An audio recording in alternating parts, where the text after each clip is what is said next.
What's up, guys? It's Wolverine, Death Machine, Mr. GMSI himself, Brian Cage, and you're watching True Hill Heat. Who better? Nobody.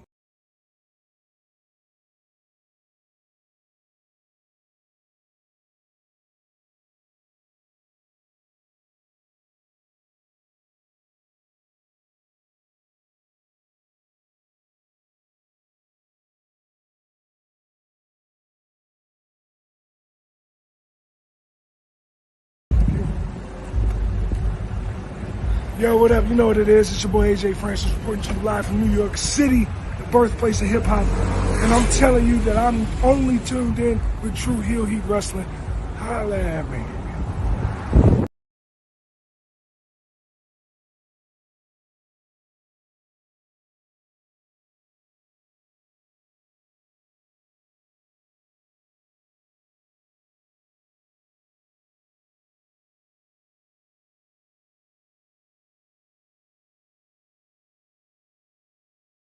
Oye, te habla tío Sabio Vega. This is Sabio Vega and you watching True Hill Hit a mi manera o para la calle.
Hello. It is me, your True Hill Phenom SP3. We are live on the True Hill Heat YouTube, Facebook, and Twitter for AEWramble, episode 164, the penultimate episode ahead of AEW Grand Slam next week.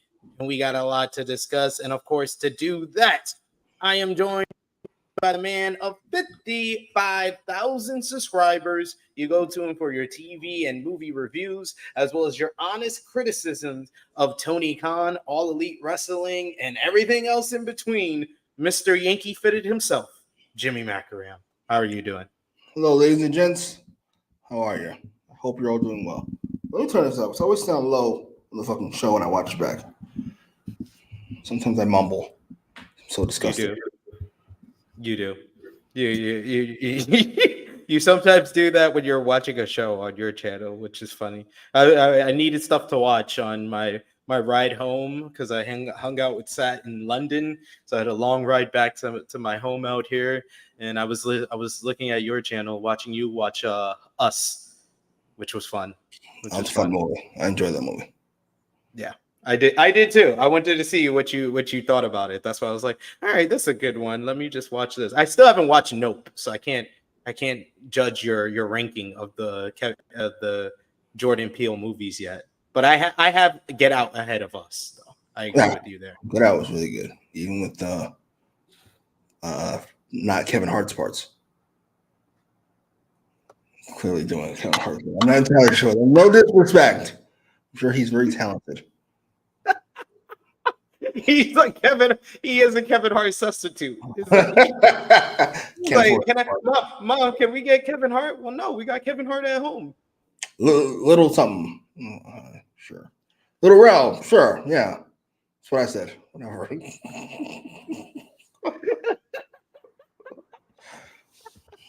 I mean, he's not wrong, folks. He's not wrong. But yes, check out Jimmy's channel. He's got great reviews over there. Soon he will have the Bear. We're almost done with the Bear. We only got like one episode to record for the Bear, and then we can get back to Atlanta because we still have to finish. We have like 6 episodes left of Atlanta. Jesus. Right. This guy is over the Bear because people compliment it too much. I'm over the Bear because I keep being told it's the greatest show to ever exist, and it's just a really good show. That's all. Can I just enjoy the show? Why can't people enjoy it more than you, though? It feels very forced to me. It feels very like, I don't know. I wish I had a conspiracy theory for why people like it. I don't quite know what it is yet. I'll come up with something. Where's all this love for Entourage? Is Entourage in the kitchen?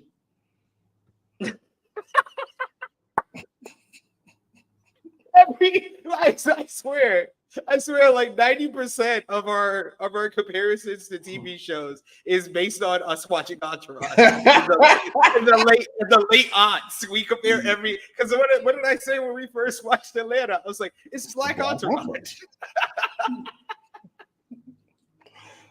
Hey. Everything is compared to Entourage. I don't care how much it's dated itself or it hasn't aged well. It's still one of the peaks of my television watching experiences. But check out Jimmy's channel. He's doing great stuff over there. But we appreciate y'all for joining us live. We appreciate y'all if you're watching us on demand. Remember to show your appreciation back the simplest way possible. Just drop the thumbs up on this video. You can share this video with all your wrestling fans, friends, and family on all your favorite social media platforms. If you are new to the True Hill Heat YouTube channel, hit that subscribe button. Hit the bell to stay notified for all the great content here. You're watching us on Facebook, drop a heart, a like, a share. You can share it over there on the Facebook world. You can drop an angry emoji, a laughing emoji. However, AEW Dynamite made you feel last night. Let them know with those emotes on Facebook. If you're watching us on Twitter, drop the heart, retweet the video, help the algorithm over there. But most of all, if you're watching on any of those platforms, sound off in the live chat. We love to interact with all of you guys and hear your thoughts on AEW Dynamite last night from, what was it, Wilkes-Barre, Pennsylvania. Actually, a building that they can mostly fill. So I'll give them credit. Bravo, AEW. Yeah, we always appreciate when TK watches a ramble. TK ramble. We're gonna get if y'all know any designers or t-shirt designers, that's gonna be our AEWramble t-shirt. Thank you. It's gonna be thank you TK, thank you Triple H for watching the. That is our AEWramble official t-shirt. But yes, we appreciate that, and yes, and show your love with a super chat donation. Any dollar amount matters. It goes back to the contributors that you see on screen with us here, and we always appreciate the support. And that's the best way to be involved in the conversation here on AEWramble. We got in the chat our first super chat donation is from our good brother Chuck Berries. Thank you so much, Chuck Berries, one of our main supporters here on the channel, and we always appreciate you. I'm not going to sit back and take this fucking shit. Cocaine's a hell of a drug. Chuck Berry says, shout out to Jon Moxley, a.k.a. Sam Rothstein, and his vigilante justice. He gave 0 fuck. I said it to you last night. I'll say it here. Jon Moxley and the new Combat Club is my favorite thing in this company right now. Easy. It's not even that close. I can't even think. Well, Hangman's pretty good. Everything else, I'm sorry. Yeah. Laps around this fucking thing. Jesus. Takeshita's getting up there for me, though. Takeshita. Just Takeshita. Just Takeshita. No story, no nothing. He's just Takeshita. So he's got a story. He don't fuck with Will Ospreay. That's not a story. Not fucking with somebody is not a story. He don't fuck with Will Ospreay. He's coming after Okada in the Continental Championship. Takeshita is one of the best characters in this company right now. I just want to let that be known. I'm on the Takeshita bandwagon that Jimmy has been riding since before Takeshita signed an official contract. But yes, thank you for the super chat donation. We always got in the chat. Annika, one of our favorites, who says, "Little Rel, don't do that." She said, "I can't stand y'all." I mean, he is Kevin Hart at home. Well, it's not paying What we that say fucking wrong? $10 million or whatever the fuck Kevin Hart wants, and give this nigga fucking $12 lunch every day. Craft services. He get whatever he wanted. He can pre-order at craft services. Congratulations. Oh, I'm sorry. I'm sure he's fine. No disrespect. Kevin Hart at home. Oh, we also got Annika, who says, "I'm tired of the bear being called a comedy." I did see that. It's hilarious to me. Even the Emmys were fucking shitting on the bear and called it comedy. What did he say? Eugene Levy? He was like, I know. Yes. Yeah, I was like, that was fucking great. That was hilarious. I mean, look, the third season isn't funny for obvious reasons, but less Richie be my immediate guess. But I guess it's a comedy. I mean, I don't know. Depends on how seriously you take Carmi's depression. I don't take it all that seriously. It's been 3 seasons, enough. I mean, the fracks. We got more fracks, so that's true. instant comedy. But there are no jokes. That's a very good point. There are no jokes. I don't know. It's just these two acting ridiculous, or John Cena acting ridiculous, or Richie being ridiculous. I'm not gonna play that. That's hilarious. We also got Jacob in the chat, who's a fan of Jimmy's channel. I'm looking forward to the Crank That Killer episode of Atlanta. Yes, that is one of my faves. That was one of my faves, if I remember correctly. We got Aubrey James. He says, "Explain to me why Darby Allin gave his #1 contender spot to Jon Moxley when Nigel McGuinness is wrestling Bryan Danielson. Make it make sense." I do love that they really tried to sell this dragon thing. We're not sure he's going to be there. We're really not sure. Yeah, you are. Stop it. Let us ride this video package here. I mean, I saw your other comment, Aubrey, about this episode not making sense. This episode made a whole lot more sense than last week's episode. I think this is a week-old opinion. I think you're basing this on last week's episode not making any sense. This week's episode made much more sense than last week. I suppose so. I was too bored to notice. We got Jacob who says, "I can see why people would love the Bear based on how great season 2 was, but season 3 ain't all that." I've seen this opinion a lot. I've noticed views around the board have gone down. I wonder if that's because of the Hulu thing. Like it was on TV before. Yeah, it was on FX before, and now this season they put the whole thing on Hulu one day. In one day, they put all 10 episodes. I don't understand. I'm still very confused. Yeah, that was confusing. We also got a Power Driver finisher in the chat who says, "I just like Takeshita wrestling. I can give two shits who's carrying a title. Just make them relevant to the show." Sure. Let's go with that. But we got no Jack Paradise episode, so you will hear 0 complaints from me. Instead, we got a Willa Yuta promo. You know what? Hey. I'll take the substitute. Best character worker in the company right now. I said it. The show took place from Wilkes-Barre, Pennsylvania this week. What did you think about the crowd in Pennsylvania last night? They were fine, I suppose. I thought they were good. I thought they were a good crowd. They were into a lot more stuff than I was into, so I would say that's a good crowd if they're elevating stuff that I'm not into and making me more invested in what I was into. Is there anything before we get into the show that you wanted to discuss news-wise? We got AEW rumored to be going to Fox. I don't know if we talked about that last week. AEW Shockwave. We got more information. Well, more hinting of information as they did a NFL Films present a day in the life of Tony Khan on Fox Sports 1 yesterday ahead of Dynamite.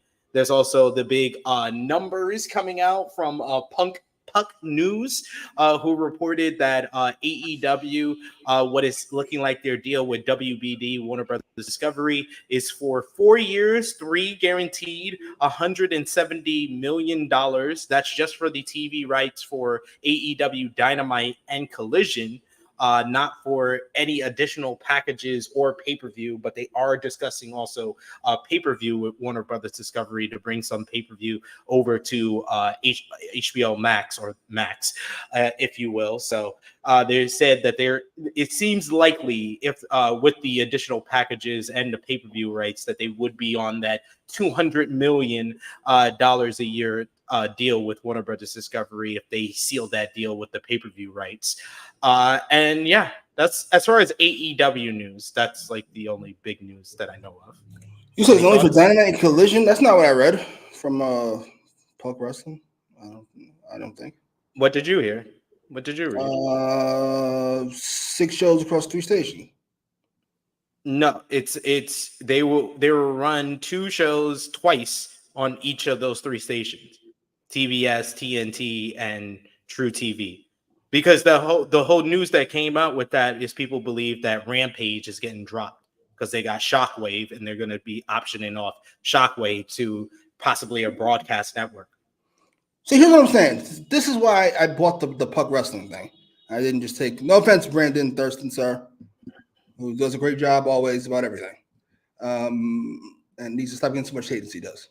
It's a little egregious. He's just a nerd, for lack of a better word. No disrespect. You're a nerd who cares about numbers and you report the numbers, and I appreciate it. Yeah, but I read 6 shows across 2, whatever. What's that? Wrestling 6 times. No, wrestling 2 times. Yeah. Fuck. I have it here. I should have wrote it down. 2 times each network, basically. Yes, 2 times across these 3 networks, right? Yeah. And it's more content than their current deal. That's what it says. So 2 shows doesn't make any sense to me. That's less than their current deal. Well, they don't know because I did read the little note that they was like they don't know if ROH has been discussed in these TV rights deal. But that's what I read is that people are believing that Rampage is going to be cut, especially if the Shockwave show gets brought on to broadcast network. Yeah, like I don't know. I haven't fucking finished. I suggested that on True Hill Heat last week that they should just drop Rampage. They don't care about Rampage. Well, I love that. They don't like. Okay, here we go. AEW matches will air on TNT, TBS, and True TV twice a week. For the blah blah blah. You get the point. Which is more content than they currently put out. That's not 2 shows. That sounds. I think it's. But what I heard from like other people that were talking about the report is that they think that's like reruns. That's what I was thinking. At least one of those is a rerun. Probably. I think True TV, because they were trying to make True TV into their like sports channel. I think True TV is going to run reruns of Dynamite and Collision. Okay, so that's 4. But I think also TBS and TNT is going to run reruns of both shows. What? No. One of these like 4 a.m.? What else do they got at like 4 a.m. besides a movie? Fuck, I'm going to pay this nigga $170 million for to fucking nobody can watch. I mean, less people watch that already don't watch. No, I doubt they get rid of Rampage. My thought was an ROH show or fucking Shockwave. I'm not entirely sure why you guys think this Fox thing is a done deal. I don't think it's a done deal. All I've heard is that they're shopping it to like broadcast networks. Yeah, I read that too, and I was like, that makes a lot more fucking sense. I'm not entirely sure why you need FS1. You should try to get a network TV deal. You're not getting it, but I appreciate the thought. Yeah, this deal makes a lot more sense to me. It helped make everything right with the world. I was so very fucking confused by you all trying to sell me on they're getting a raise because of the demo. That's not how leverage works at all. Anywhere on TV, fucking real life, movies, ever. But making them do more content, like twice as much for twice as much money, that makes sense. Thank you, sir. I apologize, David. What's your name? David T. We'll call you. Your name is awful. That's all. Yeah. I would say if this is the deal, on AEW side, I would give it a 6. And if they get more money for the pay-per-view, that's a win. That's a win for me. The biggest win is fucking WBD guy. Good. Put them niggas to work. Absolutely. Keep working. And I love how this deal, you can kind of see why it's taken so long. That fourth tier option, 6 different times wrestling comes on. This is like, you can see what they were arguing about. Fucking done 5 years. Niggas is like flux now. It's probably Khan wants 4 years guaranteed, and then the option for the 5th year. I don't know. We'll do 3 and an option. 3 and a 3, essentially. 3, and we'll see who you bring in. Because good Lord. But it's right around even with like the 4 years, it's right around what we were saying, 700 million. Yeah, without the pay-per-view. Yeah. But yeah. Literally, I was also stating this on True Hill Heat last week. I literally forgot last week because we talked about it like before last week's show when we did the numbers for what they did on pay-per-view this year so far. It's actually higher than any of the previous years. That's the only part of their business. Like ratings is down, ticket attendance is down, but their pay-per-view buys is up. Is Sting included in this year? Is that Revolution this year? I've completely lost track of time in general. Yeah, Revolution is included in this year. That was in March. Yeah, they've done a decent job with the pay-per-view this year, I must say. So we got plenty of time to go. Hey, we only got 3 pay-per-views left. We only got 3 pay-per-views left on the year. Hopefully the stars are back for this. This shit is egregious. I'm watching a 45-minute Orange Cassidy match. Where's Swerve? Where's Dragon? Where's MJF? Where's Mercedes? Where the fuck is Britt? Where the fuck is Tony Storm? Who are these people that I'm watching on the show? This is heinous. Ugh. Oh, we also got Annika says, bro, we've been saying this since Rampage. It was officially the B show. It's not even the B show anymore. It's the C show. It's Velocity. Oh, that's what I was going to say. I think one of these shows that they have are going to be like a live wire show. I wouldn't be shocked. That's what I said. I said that's what Shockwave should be. It should be like a freaking live wire. Yeah, that's what made me think about it. The I don't say the similarity, but the close enoughness of the two names. So I was like, maybe this is one of them goofy ass Saturday morning shows. But I'm mad at it. And plus it's on FS1 where all their other shows is from a studio. Why not just put Tony Schiavone in a fucking studio talking about AEW Dynamite? He already works too much. Put Tony and Nigel. Do it before Collision. Record it before Collision. Find a studio wherever y'all doing Collision at, and just throw Tony and Nigel. Nigel would be awesome on like a studio panel show. It's gonna be Renee and a gray hair. Renee. I forget what his name is. RJ City. Yeah, I can see that too. Them too. Yeah, being cute. Some of y'all enjoy it, I guess. I don't. Put Nigel and Renee. Oh my god, that would be awesome. Listen, Nigel's always my first choice. I'm trying to get you paid, Nigel. Anything to get Nigel an additional check. That's what I'm here for. But we shall see. We shall see how those TV negotiation with WBD as well as them shopping it to broadcast networks go in the weeks to come, and we'll keep you updated on that here on AEWramble. CW Broadcast Network? Yes, it is. All right, well, that's out. But I'm saying, if NXT can get a deal, you got a shot. Freaking CW was about to put on NWA. They were desperate. NWA got pushed to the app once they got WWE. Yeah, sorry. Yeah, it's so weird to see how people view. Well, not weird. How people view wrestling. It's like there's WWE and then there's not WWE. I'm not entirely sure if they even know what NWA is. I'm not sure they know that NWA and AEW is not the same thing. What do you think about the premiere for NXT on the CW? You think it's going to hit 1 million with Punk, Ethan Page versus Trick Williams got announced that Punk's going to be the special guest referee for that matchup. You got Julia versus Roxanne Perez for the NXT Women's Championship. You got The Miz from Miz TV on that show. Jade Cargill and Bianca Belair is going to be on that show as well. Wesley versus Zachary Wentz. And then the following week, they're in St. Louis. They weren't selling tickets that well. They got moved from the big building in St. Louis to a building that hosts 3,000. I was like, why can't AEW do some shit like that? They're not selling well. Go to a smaller building. But anyway, they're in a smaller building in St. Louis, but they already announced Randy Orton versus Javon Evans, as well as Axiom and Nathan Frazier versus Grayson Waller and Austin Theory. I think and I know the report from PW Nexus and Fightful said that Motor City Machine Guns are going to debut in Chicago. I think it's better if they do it head-to-head with AEW and do it after the Axiom and Nathan Frazier versus A-Town Down Under matchup.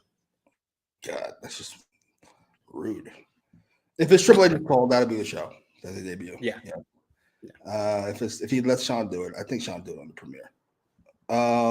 He seems to care significantly less than Triple H does about all the stuff. 1 million people? That's a lot of fucking people.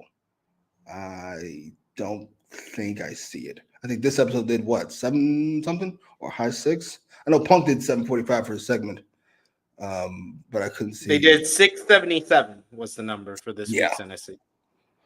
So the way I usually do this is I go, okay, who's the biggest star on the show? That's Punk. And then after that, it's, you said Bianca's going to be on it? Yeah. It's a lot of people. It's a lot of fucking people. I want to say they just miss it. Let's call it 900. 920. I would say like 925. I'm not mad. Yeah, like you need another star in there. Dirty Dom, Rhea.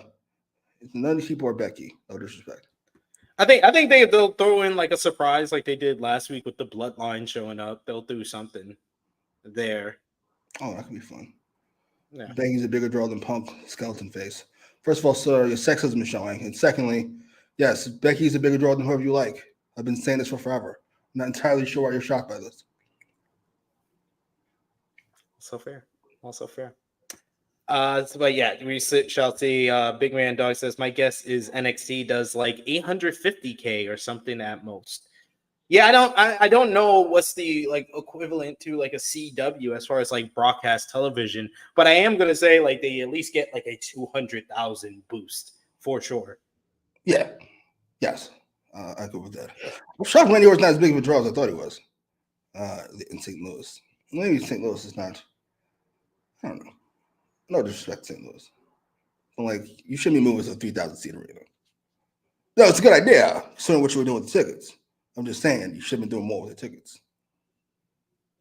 No we got Bell who says, question for SP3 about NXT. I do think Roxanne is dropping her title, but the question is, will it be on the match on the CW debut, or can you see Roxanne winning dirty or Julia winning the rematch? That would be, I'll be honest, Bell, that would be booking malpractice to do Roxanne winning dirty to set up a rematch on the debut on the CW. No, that's the place to do. You book the match because that's the place to do Julia winning the NXT Women's Championship. She needs to be one of the faces of this new era of NXT. You get the job done in Chicago. That's going to be their biggest crowd that they do for an NXT show, probably even more than their next pay-per-view that they're going to do. It's going to be the most eyes on the product is going to be that first week. We learned from AEW on TNT when they first premiered on Dynamite. The first week was the week that it got the most views. It got other weeks that were close to that, but the most viewers they ever got was their first show. So the first show on the CW for NXT likely will be the most they get unless they decide to throw some more main roster people back on NXT following it. So that is the place to have Julia win the NXT Women's Championship, and it's the place to do Trick Williams winning the NXT Championship because I think he's going to be the male face of the brand moving forward. Great. Only way you have Julia not win this belt is if you have something bigger planned, and there's nothing bigger on the horizon. Like if fucking Becky showed up and cost her the belt. Other than that, No, don't overcomplicate this. Just fucking have Julia win and move on with life. Exactly. Annika saying CW hasn't been popping. I mean, I haven't heard really of the CW since like One Tree Hill was popular. Wow.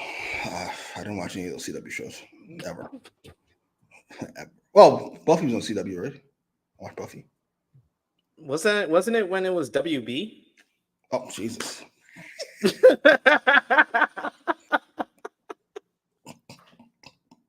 No, I've never watched CW for any reason ever. Sorry. I'm sorry. I know all you love Roxanne, by the way. I don't buy anything she does. I'm sorry. Not one thing. She seems like a very nice lady. I got a kid at this point. I don't buy this mean girl thing at all, even a little bit. Sorry. I like it. I like her. I didn't say anything I like. I said I don't buy it. Do you believe her? Do you believe who she is? Like when Dragon talks about that whateverness, that earnest shit, I believe him. When Punk does it, I don't buy it. When Dragon acts like a dick, I don't believe it. When Punk acts like a dick, I buy it. I don't buy this dickhead at all. No, I don't think it's believable, but I think she's playing it off very well. She's doing her best, yes. She's doing very well in the role that she's been given. So that's why I think she showed that she has range. Because I thought the only character she could do believably is underdog plucky babyface. But she's shown more range as a heel. So I think she's ready for the main roster at this point. I will say that. I think she's ready to go get called up to the main roster and can have a prominent role on there. And it's not going to be a Blair Davenport situation. Seriously? Sorry, I don't see this. And I don't see it at all. Like, I know Punk is 6'2" or whatever. But I'm just sitting there watching her argue with Punk. Like, this is so silly. And then Julia comes out. I'm like, why doesn't Julia just like pick her up by the back of her shirt like this between two fingers? Watches fucking Roxanne slowly spins around the circle, then fucking fling her into the upper deck. This is silly. I don't buy any of this. I'm not gonna buy her against Rhea. Rhea just fucking blowing her real hard and fucking sending her away. I think she could knee her into like the next stratosphere. I could see that. Bell saying I agree, but after the Punk Roxanne Julia segment on that 50-50, that made me 100% sure that Julia is winning that segment on Tuesday. I was like, Julia's winning, and Punk, and they'll do a segment with Punk seeing Roxanne backstage and being like, "Told you so." Yeah. Told you. I told you. Stop talking all that shit. Stop saying Drew McIntyre your favorite. Christopher says I agree with Bell. Roxanne Perez wins dirty. Honestly, you're not agreeing with Bell. Bell asked a question, but if you think Roxanne wins dirty, to each his own. I mean, I don't see it, and I don't think it's the right move. No, it isn't. I'm sorry. Unless you worry about. No, never mind. No, I was going to say worry about like the locker room, but I doubt fucking Triple H or HBK or whoever gives a fuck. No, Julia should win. Anybody who has a problem with it can fuck off. Sorry. That's how we do things over here. He says Roxanne Perez is a draw. Where are the figures to back this up? Yeah. Can't just be saying things, sir. I know I work in other places, but not here.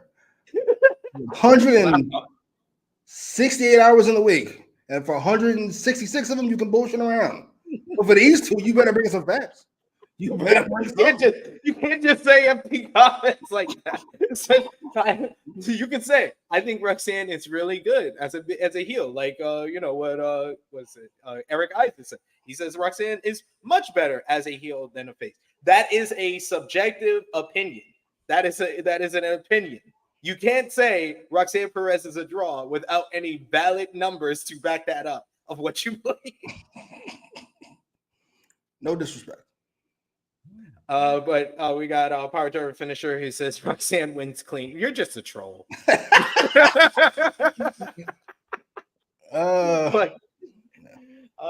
Man. But I'm looking forward to the CW premiere. I'm looking forward to that whole first week of October because of the match they announced for Dynamite 5-year anniversary on this show. You got the CW debut. You got Bad Blood. Man, I know we haven't talked about it in person yet. That CM Punk promo that sold me. I was like, this might be one of the best Hell in a Cell matches in years. I never got so hyped. Oh, that's not true, but it's been a while. It's been a while. When was that fucking Punk Drew Seth promo? Before Mania? It's been a while. Yeah, I said that's what I said on Twitter. I was like, best Punk promo since before Mania in Chicago. That was the last time he had a real, genuine, great promo, knocked it out the park, and it wasn't even for a match he was wrestling in. This was the best CM Punk promo this year, in my opinion. I think it was even better than the Chicago. Oh, yeah, I loved his energy or his lack of it. He just felt kind of down. I was here for it. Bitter, always here for it, and ready to go. And there was he didn't even stop to fucking be nice, which I appreciate. Nope. I don't need a fucking cheap pop. I don't need cheap pop for any fucking reason, but especially from CM Punk. I don't need any catchphrases. I don't need to hear about hockey or whatever the fuck you dabbling about. I never need him to say, it's a great night to be in Rhode Island on a Monday night. Oh, fuck. Every time he says that line, I just groan. I'm like, you don't understand. Like, I never liked when anybody did it, first of all. Anybody. Even Mick Foley. Could you imagine fucking Steve Austin came up here doing this shit? Like, what the fuck are we doing? What? And it's been every week. Oh my God, I want to stab myself. But but you see, people, this is why we say our opinion on here, because we know if anyone, CM Punk got enough people that will hear you on social media or hear you on YouTube complain about it, and he will listen and he will finally deliver for you. Please. Him, Max, Ospreay, like there's a couple of people in the business that Cody. There's a couple people in the business that if you say stuff enough on social media or YouTube, they hear you. They will eventually hear you and say, you know what? Got you. It's not you, sir. Even if you feel that way, it's just the character you've cultivated over 20 years isn't that guy. Yes, and it feels phony. Even if it isn't, I don't care. It just feels that way, so stop doing it. I don't care that you're actually happy. It has nothing to do with me. Please. Just talk shit like you've been talking. That's all. Well, you crushed it. I never doubted. Well, that's not true. I just started to doubt it. I ain't gonna hold you. It's been 5 months. I was like, oh shit, he might not have it. No, he's like he might be what? Like Chase on our Raw review. I see Chase in the chat. Good to see you. He was like, no, it was either him or someone else. Oh no, it was actually my boy Sat. I was with him yesterday, hanging out in London, and he was like, yo. If y'all didn't watch AEW and this was like your first experience with CM Punk, you would think he's washed. Like I was like, there's an argument. There's an argument to be made. If you had like not watched AEW, just watched WWE, and you hadn't seen CM Punk for almost 10 years, and he's come back from Survivor Series to now, you would be like, it's kind of washed. That's a good point. I didn't look at it that way. You would think this nigga forgot how to talk.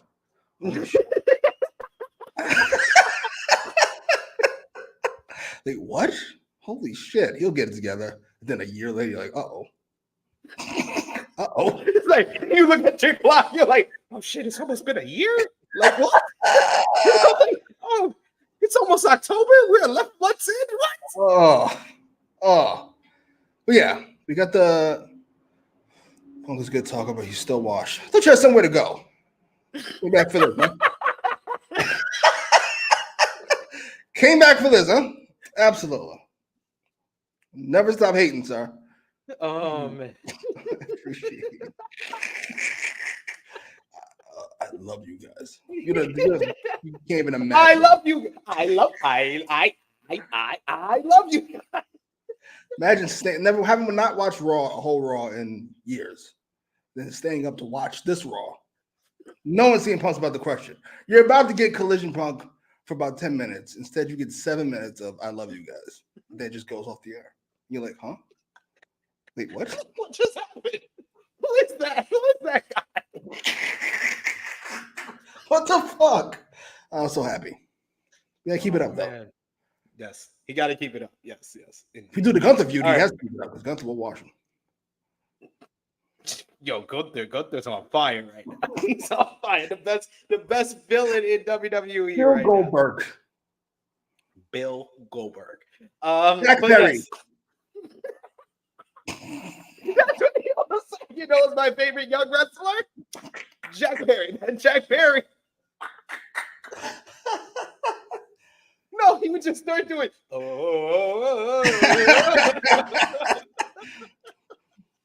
Oh man. All right. Well, thank you guys. We always love talking about not the show we're supposed to be reviewing, but we got to get into the show. The September 18th, 2024 edition of AEW Dynamite from Wilkes-Barre, Pennsylvania. To kick off the show, it comes on air and we see Jon Moxley, Claudio Castagnoli, and Marina Shafir arriving at the building, as well as Darby Allin pulling up on his skateboard backstage as well. And we head to the ring for opening contest, which is Orange Cassidy with Kyle O'Reilly and Mark Briscoe of the Conglomeration versus Chris Jericho. And he is with Big Bill and Brian Keith of the Learning Tree. All the members of the two stables get on the apron. They start slugging it out right at the opening of this matchup, with Cassidy and Jericho remaining in the ring while the others brawl outside. Cassidy took the pile out with a springboard twisting senton to the floor. Briscoe dodged Jericho, hitting him, and then hit a little flip dive to the outside onto the pile as well. Jericho teased a dive of his own, but opted to wave to the crowd instead. We got everyone not involved in the matchup brawl to the back, as this delay led to Orange Punch for a near fall early on. Jericho bailed to the outside to avoid another, but Cassidy met him with a dive. We get Cassidy hurled Jericho over the barricade, but Jericho met him with a leaping punch before a splash back inside. Got another two for Cassidy. Jericho countered a Cassidy Hurricane Rana and locked on the walls of Jericho, but Cassidy was able to cradle out of it for a 2 count. Jericho seemingly blocked a tilt-a-whirl DDT into a power slam. Cassidy floated over in the corner, but Jericho sent him crashing to the floor. Jericho took one of the camera and filmed himself putting the boots to Cassidy before heading back inside. Double axe handle from the top, but paintbrushes only woke Cassidy up. Cassidy missed a dropkick, allowing Jericho to hit a Lionsault for a 2. Cassidy managed a stun dog millionaire and a Michinoku driver for another near fall as Jericho was backdropped outside. Cassidy went for another dive, but this time Jericho blocked it and catapulted him into the railing. Both men fought on the top of a loading case, and Jericho wound up doing a back suplex through a table at ringside. Slugfest ensued as we returned. Both men collapsed simultaneously.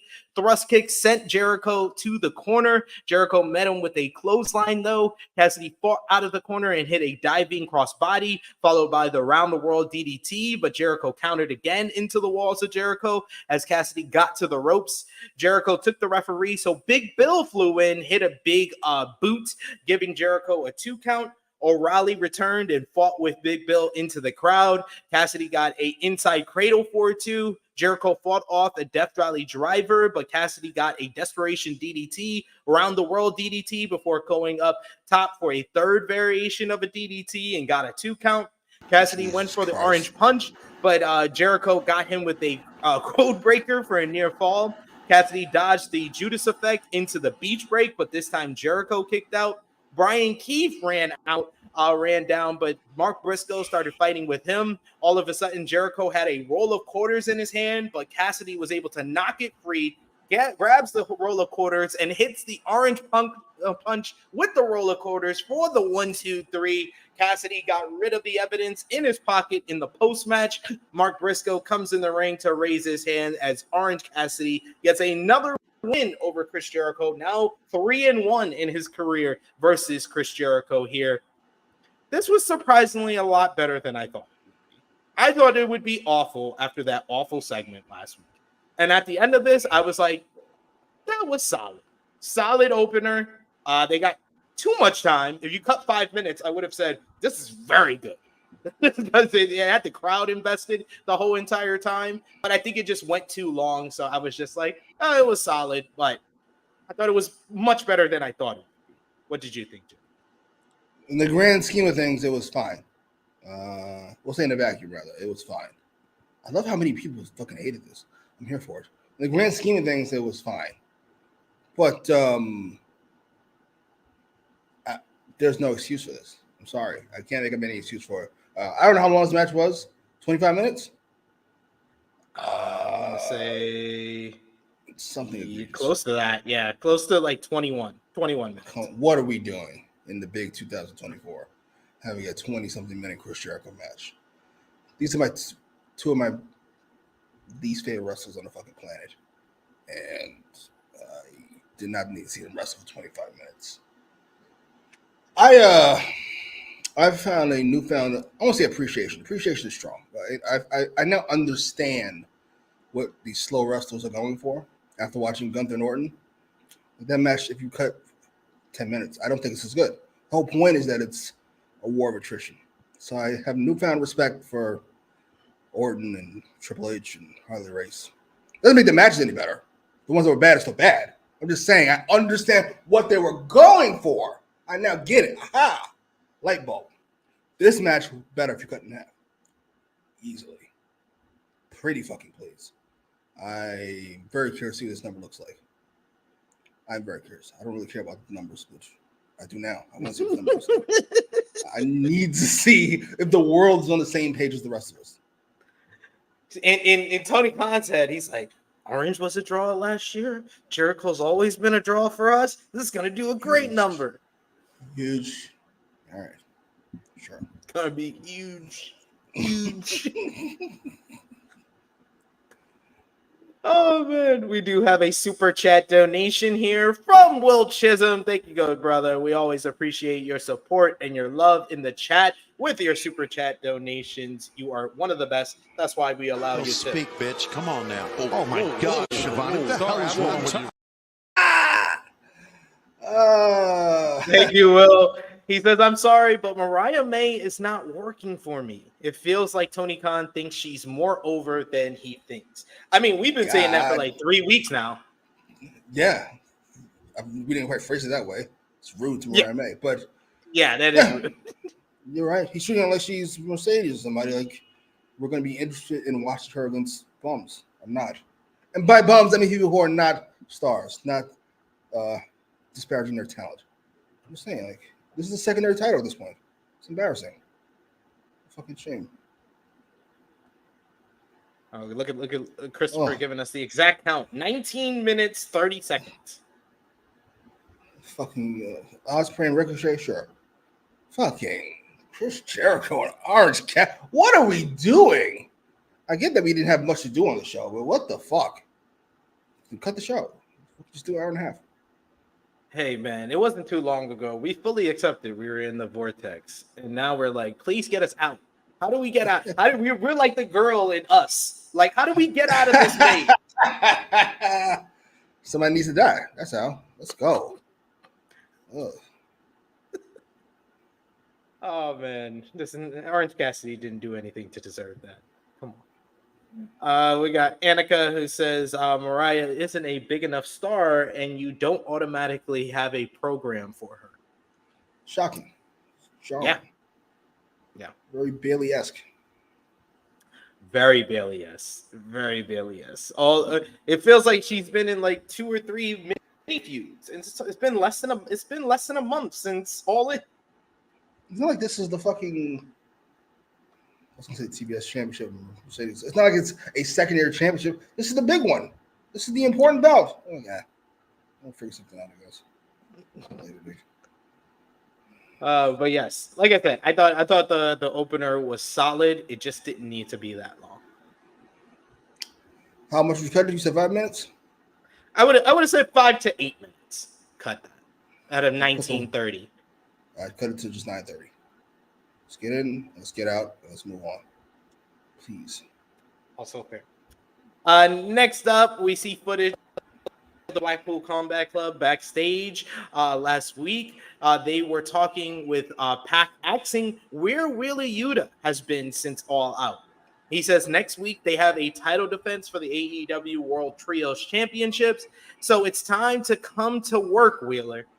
Claudio said that he's not mad, he's just disappointed. He thought he taught Yuta better.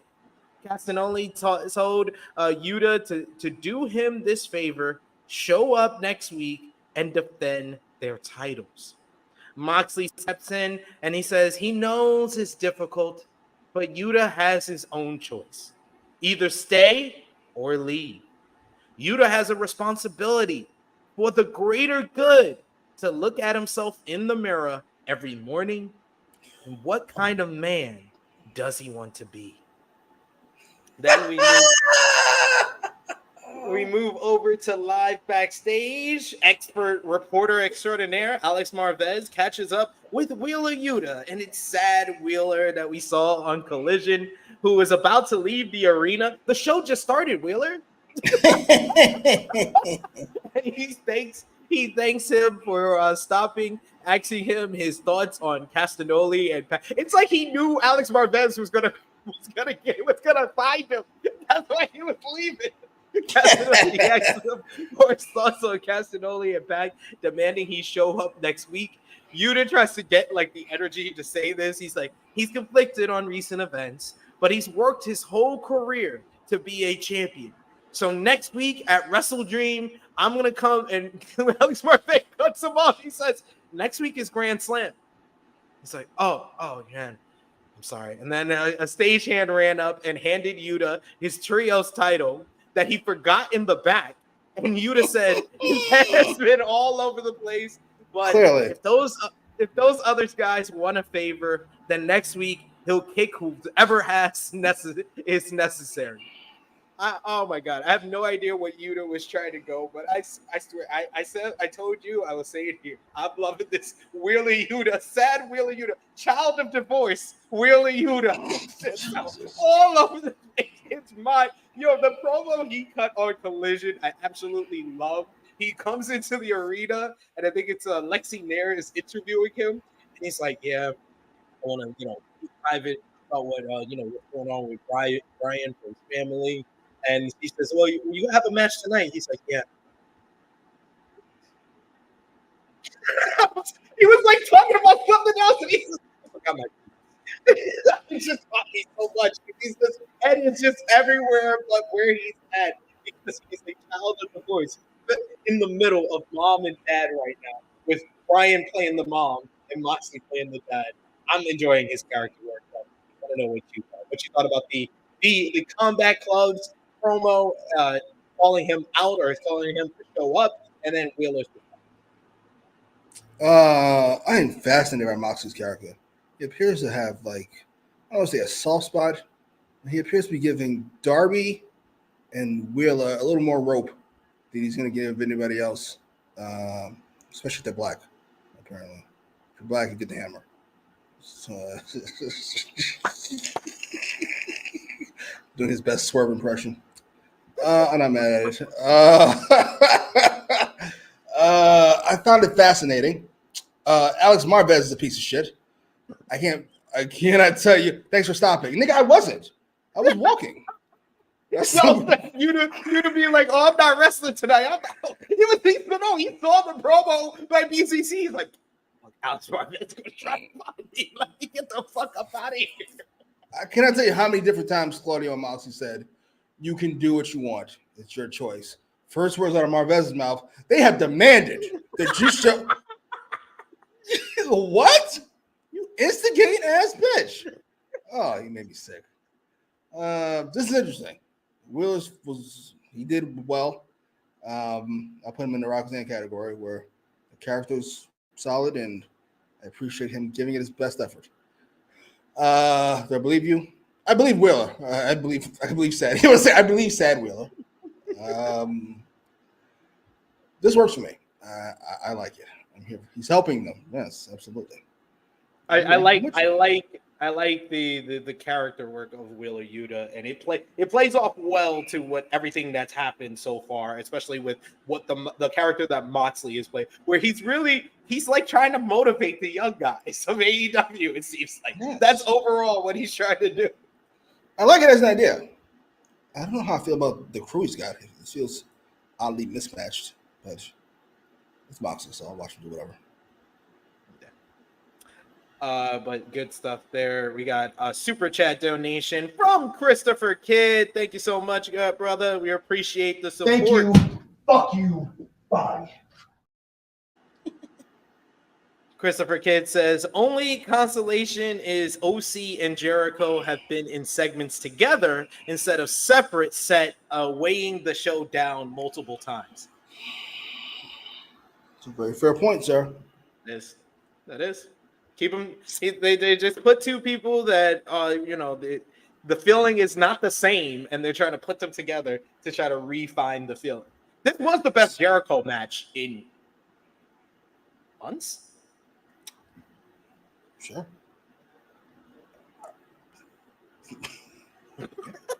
It's the best Punk promo in months. It wasn't hard to do. It was a great promo, but it wasn't hard to be what you've been doing. No disrespect. It was when you lower the bar so much that you can just hop on over. You're fine. I give that promo like an A-. I saw somebody's like, this CM Punk's best promo. Oh my god, he really broke their minds. He really broke their minds. I wouldn't say best promo. What is going on? Like, what? No. Yeah, it was a fine Jericho match. It was fine. Compared to fucking last 5 years, he's fucking Brian Danielson. Good job. Amazing. Classic. Big Man Dog says Jericho is degrading the feeling. Degrading the feeling. Wait, here's a question I had. I saw people saying if Jericho didn't come to AEW, he'd be viewed a lot better. So I'm gonna modify that question to say, has he ruined his first 2 years in AEW by his last 3? I literally, this was the conversation that I had with Sat yesterday, where I was like, I would say that Jericho, like, he extended his prime by leaving WWE because he had the whole program with Kenny Omega that was big business for New Japan Pro Wrestling. Then he kind of went around and he was doing spots like the All-In spot and stuff like that. And then coming to AEW because it actually maximized his star power at that point of his career, coming to AEW and being the number 1 draft pick for AEW at that time. And then his whole run in the inner circle during that first year, it was really good. Even the first Orange Carrot City program, it elevated Cassidy. Cassidy became a bigger star due to working with Jericho at that time in 2020. And it was all the way up until him and MJF program went way longer than it needed to. Remember MJF had beaten him like twice, and then they kept going for like another month? I was like, that was the first hint that we got that Jericho, this would become a theme of Jericho's whole career after that point, of he kept having feuds that went way longer than it needed to be. The MJF one was the first one that he did it, and that was in 2021. I don't think he's completely ruined his first 2 years, but he's kind of like made the balance of the scales kind of even. Okay. Well, then I'll ask you this question in 6 months. He's not going anywhere. Next up, we got formerly stuck in the Jericho Vortex, Hook, the FTW champion. He's going one-on-one with JD Inc. with Roderick Strong on commentary. He faces Strong the FTW championship next week at Grand Slam. Hook completely ignored Strong on his way to the ring. Hook mowed down Inc. with a clothesline, overhead suplex, tagsplex, crossface strikes, and then he locked on the Red Rum for the quick submission victory. Strong asks Taz what Hook will do when he breaks his back next week. And he said, and after he got the win, Strong started calling him Hook Hogan. He's Hook Hogan with Undisputed Kingdom doing the poses behind him. Oh my God. What the fuck? Holy shit. I mean, to be fair, that looks way more natural than them as some scary overlords of the fucking company. I buy that a lot more. Holy shit. The Roddy was awful, and the commentary did him no favors. They kind of bulldozed him. He didn't have any like rated responses for the bulldozing he got from Shivani and Taz. This was fine. You've seen this before. You've seen this a lot. Like this is most of Yeah, it felt like we were seeing Hook year 1 again. What's his contract up? Lord. I think next year. Jesus. Big Man Dog says, serious question. Has Hook meaningfully improved these past 3 years? You know what's crazy is that when Hook started and like through like his first 6 months in the company, everybody and their mama, including me, was saying that he was better than Dominic Mysterio. But since Dominic Mysterio turned heel, Gotcha. he's been lapping Hook. Yeah. And I think that's because well, that'd be nice. Mostly because Triple H and I guess Vince, even before that, took that nigga and threw him into the deep water. Figured this shit out. Oh, you poor bastard. But he did. He fucking swam. And unlike Hook and Jade to an extent, they appear to be very like cautious. Like, don't want to hurt my baby. And well, your baby's got to learn to do something at some point, or you got to get rid of the baby. Sorry. Yeah. I'll tell you. Very true. Next, we go backstage to Alex Marvez once again, getting in people's faces and asking them uncomfortable questions. He asks his Private Party, like, how did it feel to get your ass whooped last week? Private Party says they will be the ones to get the AEW World Trios title match next week at Grand Slam, following getting attacked by the Combat Club last week. Isaiah Cassidy says they'll find a partner, but said if Moxley wants to fight, look no further.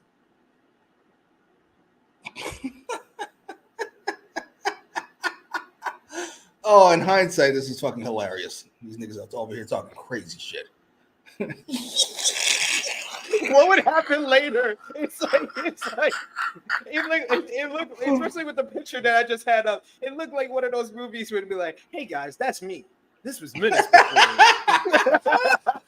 Oh, you two kids from Brooklyn, really? If you say so. Oh man. Renee Paquette is backstage herself, and she has an interview with Christian Cage. Finally. The patriarchy. Christian Cage brings up his son, Nick Wayne, will have a 4-way matchup on Rampage against Rocky Romero, Leo Rush, and Kip Sabian. It's a big match as Cage has decided he wants to hold double gold with Wayne as a champion at the same time as him after he cashes in his Casino Gauntlet contract. Cage mentions that it's not a great, our family's doing well, but it's not so good for the Moxley household. He says Paquette's husband, Jon Moxley, might have something to say about Christian becoming the next AEW World Champion. And then Cage made Paquette introduce him by his new title. And she says, introducing the undisputed reigning next AEW World Champion, Christian Cage. Before he storms off set, he gets into Kip Sabian's face, who's been watching their interview. He was trying to approach and asks Kip Sabian what he wants with his son, Nick. He says to stop following them. He doesn't care if his father is dead, and if he keeps bothering Nick, he'll put him in the ground next to his father. Since Miro, that's as interesting as Kip Sabian's been. Yes. That's fucking fantastic. I love the way it was shot. I'm kind of like, because he was in the crowd last week during his promo in the ring, and then this here, it's making me think they're going to recruit Kip Sabian, or Kip Sabian is going to basically bow at the feet of Father Christian Cage and try to join the patriarchy. I'm not mad. I guess they want Nick Wayne to stop taking losses, so we're going to have Kip Sabian take those losses. I'm here for it. Listen, more people, the better. I'm all for bigger and bigger groups. Please and thank you. We don't need like a P. Diddy party, but we need more people than we currently have, like 6 or 7. I'm here for it. This works for me. See. Keep that thumb to yourself. Don't stick it anywhere. I'm just being like, let's see. Jesus Christ. Chilling with Chase in the chat says Dom, the star creator, while Hook makes stars greater. Don't be disrespectful. Jesus. It just needs, I don't know, something. Yeah, he needs something, and I agree. He probably needs to get thrown into the deep end and see if he can swim. And going being thrown into the deep end is not feuding with Chris Jericho for 6 months. You were on a better path when you threw him in the deep end against Joe. Yeah, he swam. That was a good match. This never happened. Oh, fuck it. We also got a super chat donation here from Will Chisholm. Will's back. Thank you, Will. We appreciate you, good brother. They go on Twitter. I don't see how this is going to work. This is absolutely ridiculous. Send. Will says, AEW fans, Tony, please push Private Party and book the tag division better. Tony Khan, F the tag division. I got Hollywood Will. It's been egregious. What you gonna do, bro? It's been egregious. Yeah, it's been 5 years. When Moxley brought that up, I went, holy shit, it has been. Holy shit, they are in the same place. Holy shit. Yeah, maybe you guys need, I don't know. They don't have as many options as other people. Yeah, I don't know what to do. I feel bad. Sorry. Kind of sad. But yeah. Hey, maybe this is gonna be something for them. Hopefully.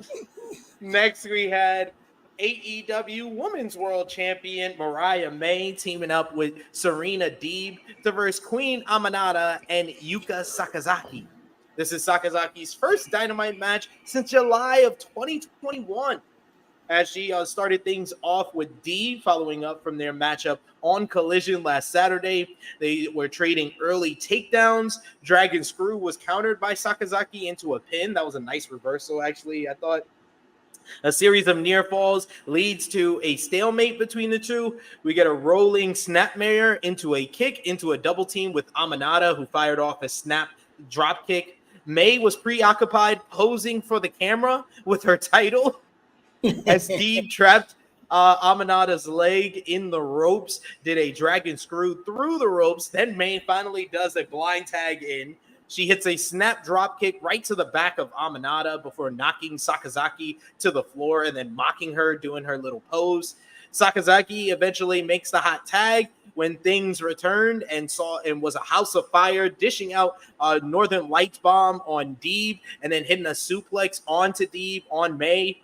Stalling thrust kick to Deeb, got a near fall. Everyone started trading release German suplexes before Sakazaki hit a merry-go-round hammerlock suplex. Then we get hammerlock slam, on Deeb. Sakazaki dove onto a pile outside, hitting the Magical Girl splash onto all three parties in the matchup. She brought Deeb back into the ring and then hit the Magical Girl splash on Deeb in the ring, made the cover, but Mariah May sneaks into the ring, blindsides her with the AEW Women's World title for the disqualification. Post-match, May continuously whipped Sakazaki with the title, kissed her on the cheek, and held her title up as she posed for the crowd.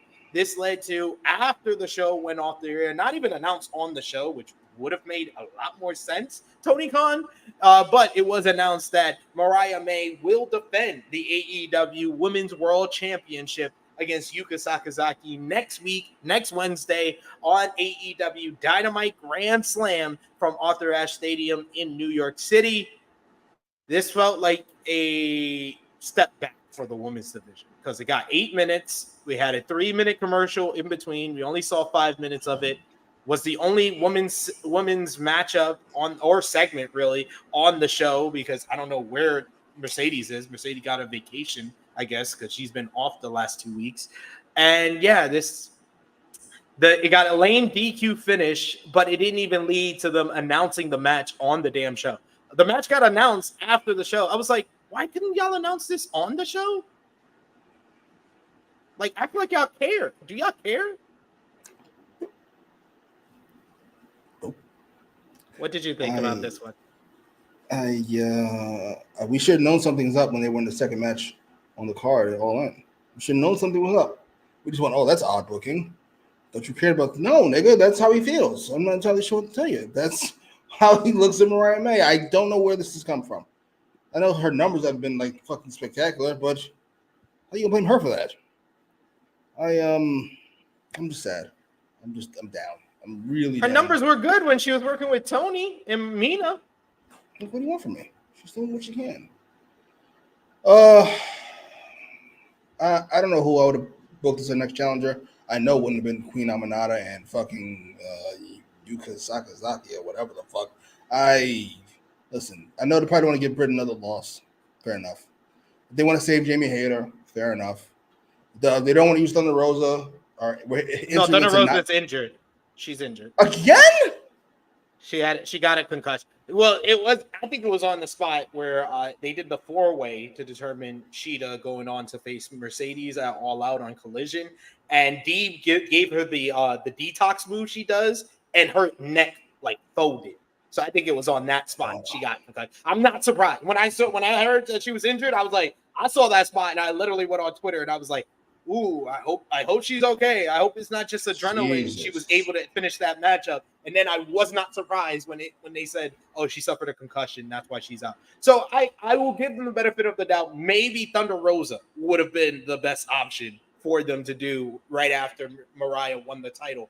But if you don't have Thunder Rosa, then you need to either bring back Mina Shirakawa a lot faster or do something, because she needed a hot angle like immediately after beating Timeless Tony Storm.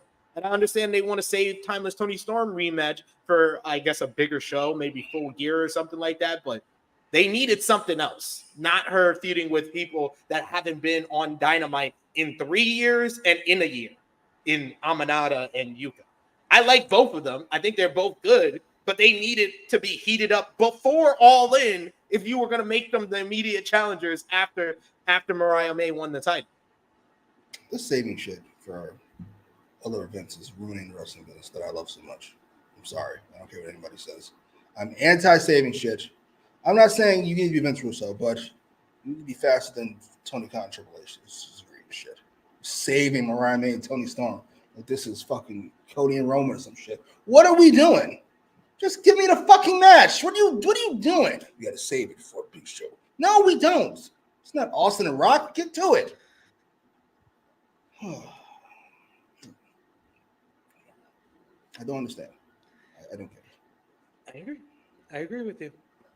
We got Chase who's trying to get your opinion on his betting odds here. He says, Jimmy, is Will Ospreay and Kyle Fletcher at plus 900 a good bet for next week? Oh my God, that's a great fucking bet. I'll put $10 on that. They ain't gonna win, but I told him. I'll put 5 on. I'll put 5 on that. Like, yeah, why not? Put on that. God forbid. I mean, it's Will Ospreay. He's always got a fucking Hogan chance.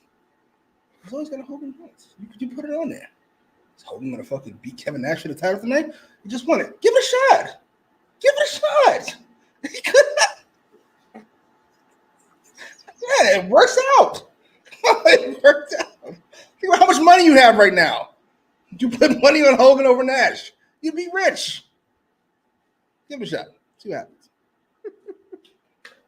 Oh man. We also got King Potato says this is the most underwhelming build to a Grand Slam ever. Just embarrassing shit all around. Not embarrassing, just shit that doesn't make any sense. Like this, the Nigel Bryan mixed with Darby and Moxley. Like it's like, and it's all shit they could have avoided before the build even started. Like you don't, like I said last week, you don't make the Royal Rampage for a shot at Grand Slam. Then we wouldn't have any issues with what happened last week. It'd just be Darby defending a title shot that he has in his back pocket.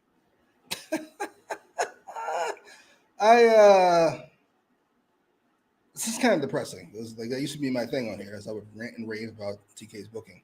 But now all of you do it, and I really have nothing to talk about. I'm glad you guys came around, though. Shane McMahon, save us, Shane. And yes, I agree with Annika as well. Statlander, Willow, Deanna, TK had some. He has some options here for Mariah. Yes, there's quite a few stars in this division. Stars are strong. You know what I mean? People give a fuck about in this division. He said he uses everybody we don't care about. This is shocking. The big thing he could have done is just fucking Statlander's going for the title. Willow says, I'm not done with them. Triple threat. That's the feud that you built. Triple threat. Are Willow and Statlander even up in wins? I think they are, right? No, I think Statlander is 2-1 since the turn. I wouldn't have had fucking Statlander win that match anyway. To be honest with you, Willow should win that fucking match because Willow should win every match. But Willow wins, and then you do Willow Mariah. It's not like Statlander's going to light the world up. You do Willow Mariah, and Mariah goes over. And plus, you have 2 heel champions with Statlander, who's doing well as a heel. Like, yeah. I'll just listen, man. Sky Blue and Julia Hart. Chris, you can't let this go. You're the only person that remembers this. Nobody's thinking about fucking Sky Blue. Yeah, we literally, Chris. We have not named no one was mentioning them at all. We have options that are healthy. You're a fan that was appreciated. I love Julia Hart. She was backstage at last week's Dynamite. So. Oh, good sign. Wait, where's House of Black? Are they still on Collision? Yeah. Whatever. I've come to a conclusion on this, by the way. You can't have the biggest star in your company or in your division have a secondary belt. I've been wondering why I was okay with fucking Brett and Scott Hall and Scott Steiner and DDP and Roddy Piper holding the U.S. title. Why was I okay with that? Because Hogan was the champ. And there's no star bigger than Hogan. So you can give whoever the fuck the U.S. title. Is not having MJF be the international champion and having Mercedes be the TBS champion is insanity when they're the biggest star in the company in that division. It's a terrible idea, and it throws everything out of whack. And that's why we're in this situation now. We do have a super chat donation here from Christopher Kidd. Thank you so much, Christopher. We have weapon in hand, too. And Blackpool Combat Club, they better wear out Kenny as long as they can. The Hangman's going to come out here. Christopher Moxley was talking about. Christopher says injuries have ravaged the tag divisions more than anything. Phoenix, Quinn, and both Martins stay injured, man. I give TK grace on them not being more. But he doesn't strike while the iron is hot anymore on other teams. Other teams have gotten hot in the time that all these other teams were injured. Like the way he struck while the iron was hot with Acclaimed, he hasn't done that in 2 years. Fair point. That's why I'm up on the Outrunners. I'm buying my Outrunner stock right now because they're the hot commodity. So you put the belt on them? I'm not against that idea. I think they would play off very nicely with the Bucks' current characters. Yes, they fucking would. If we're gonna be ridiculous, let's go all the fucking way. I'm here for it. Yeah. And listen, if they win the belts now, it's not like you're fucking putting him in charge of this super hot ass division. See if they can make something out of this mess. Give him a shot. Yep. Roman with US title. Yes. Like, what are we doing? What are we doing? They have done that though, Big Man. Yes, when he wasn't Roman. You can do it when he's not Roman. Now he's Roman. He can't be walking around with the belt. And we got to take Cody seriously from now on. What? Main event is Roman versus fucking LA Knight for the US title. And then it's Cody versus AJ Styles. Stop it. Nobody cares. What do you think about the argument that Roman is outshining Cody again? I was like, it's only been a week, and I've seen that argument. It's only been a week. He only came back last week. Unless he already understands. I do like the way SmackDown was booked, by the way. I love the cage match to open, the Roman at the end. I feel like he added in this story. And Roman is outshining Cody. That's going to happen. Roman is the biggest and best wrestler on the planet. I'm not entirely sure what you thought was going to happen. Yes. I get it. You guys thought this was the Rock Austin thing. Like Austin comes back, and then now we even. No, nigga. This is a fucking this is a Austin Triple H thing. I come back. I'm Steve Austin. You're number 2. Or The Rock and Triple H. I'm number 1. You're number 2. I'm not entirely sure Cody's number 2. Yes. Roman's the guy, and you're the other guy. My reign. My WWE. It was boo. Exactly. Because I'm Roman and you're not. I'm sorry. Following the women's tag team matchup, we get a video package of Mina Shirakawa. She says that she hasn't heard from Mariah May in months. She says that May has changed, but I still miss you. She says that she was there in Wembley Stadium and she saw her win the AEW Women's World Championship. She says that they've had so many good times together and they can have even more, as May has a place in her heart. Shirakawa tells AEW fans to get ready as Mina is coming. Any thoughts on this? It's been really interesting before fucking All In, or even before All Out. I'm not as interested. How many months later? Either show up or fuck off. It hasn't even been a month since All Out. It's been a month. Get to it. Get to it. What the fuck are we waiting on? Where is she? I thought I saw her in the States recently. Oh. She's in Japan. I think Tony Khan needs to just buy out this contract. Just get her over. She's over. She was drawing ratings for you in the summer. Like, just take her from starting. Speed the shit up. Stop trying to be a good partner, Tony. Just get it done. Yes. No, this is not how multi-billion-dollar companies are made. You don't make it by being fair partners. Sorry. How do you think your dad made all that money? You think he was a fair partner to all those people he was partners with? No. Nigga. How many people he fucked over? Sorry. That's how it works. That's how you get $1 billion. You fuck people over. Very good point. Sorry to break the news to you. So after, I think it was two pump fakes with production issues, because they went to the video package and then they were like, oh, sorry, we're having trouble, and then they go on again and it was like, oh, it's live television, we're having technical difficulties here. We're reminded about Bryan Danielson versus Nigel McGuinness will only happen next week if Danielson is medically cleared, which commentary really stressed to the fans. They then show a highlight package of McGuinness and Danielson's wars in Ring of Honor, saying that the rivalry started in 2006. This was very much like a documentary-esque, like 2-minute video package, which was really good, because you had former ROH World Champion Mark Briscoe, current ROH World Champion Mark Briscoe, former champion Jay Lethal, and Jerry Lynn, all giving their thoughts. I love Nigel at the beginning saying that if people keep telling you, oh, you used to be, I didn't know you were a professional wrestler, you start to forget it as well. Strong says that Nigel has always been Nigel McGuinness's worst enemy. McGuinness says that, he's looking at someone, and then he looks at someone like Bryan Danielson, who's the best and most famous wrestler that he knows. And I look at him, and he had the career that I wanted, or I should have had. McGuinness himself says that he's the best wrestler in the world, and he will get his redemption in 2024 at Grand Slam, and not Bryan Danielson. He will no longer be claiming that he's the best wrestler. I thought this was really, really strong stuff when they finally got to it. Yeah. I mean, at this point, this is the best you're gonna get. Listen, I was happy to see it because I love Nigel, but I can't imagine if you didn't give a fuck, you give a fuck now. If that makes any sense. Anyway, sure, let's do the match.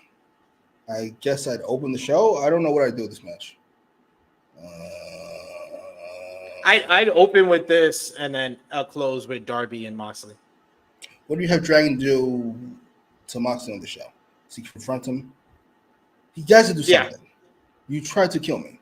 You tried to murder me on fucking TV. Okay.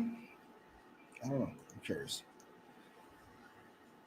Yeah, it's got a bookend. So you could do it with Bryan and Nigel kicking off the show and Moxley and Darby closing, or you could do Moxley and Darby kicking off the show because they don't know where Bryan's at. They should do it like play it off like, oh, we were gonna start with Bryan and Nigel, but Bryan Danielson still hasn't showed up at the building, so we don't know if that match is going to go on. So we're starting off with Moxley and Darby. Oh, that's fun. That could be fun. And then at the end, you have Nigel come out. You make do the old school ref thing. Give me a 10 count. Yep. Give me a 10 count. And then here comes Dragon. And then it's 5, 4, 3, 2, and then it's final countdown. Do you have who you have win that match with Moxley and Darby? Feels like Moxley, right? Yeah. I would think Moxley, but man, Darby with the quick promo that he did, it's like, yeah, I mean, knowing AEW, the next pay-per-view is in Washington, you would think they would do the Washington versus Washington matchup of Darby versus Bryan. So that's why I like this match being booked. Outside of all the logic holes that we've already went over and the way they set up this matchup didn't make any sense, the match itself, I think, is very interesting with either outcome because I can realistically see either guy winning next week. Yeah. Oh, Darby's plus 900. Shit, I'm gonna put some money on that. Yeah. Holy shit. Where do I get the fucking wrestling odds? Where can I bet on wrestling? I might do that. Chase right. Put his link in the chat. They've got a fucking. They always fucking advertising it. Is that DraftKings? Let me say it's DraftKings. I don't think they do it on the who wins. I think it's like Bet Online. Yeah, Bet Online. Gotcha. I might do that. Plus 900 for Darby's fantastic.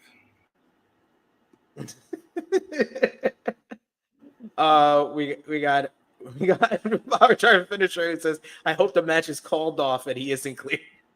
And that's how we end the show. Nope. You shut up, so. Guess that's it. He didn't show up. What did he say?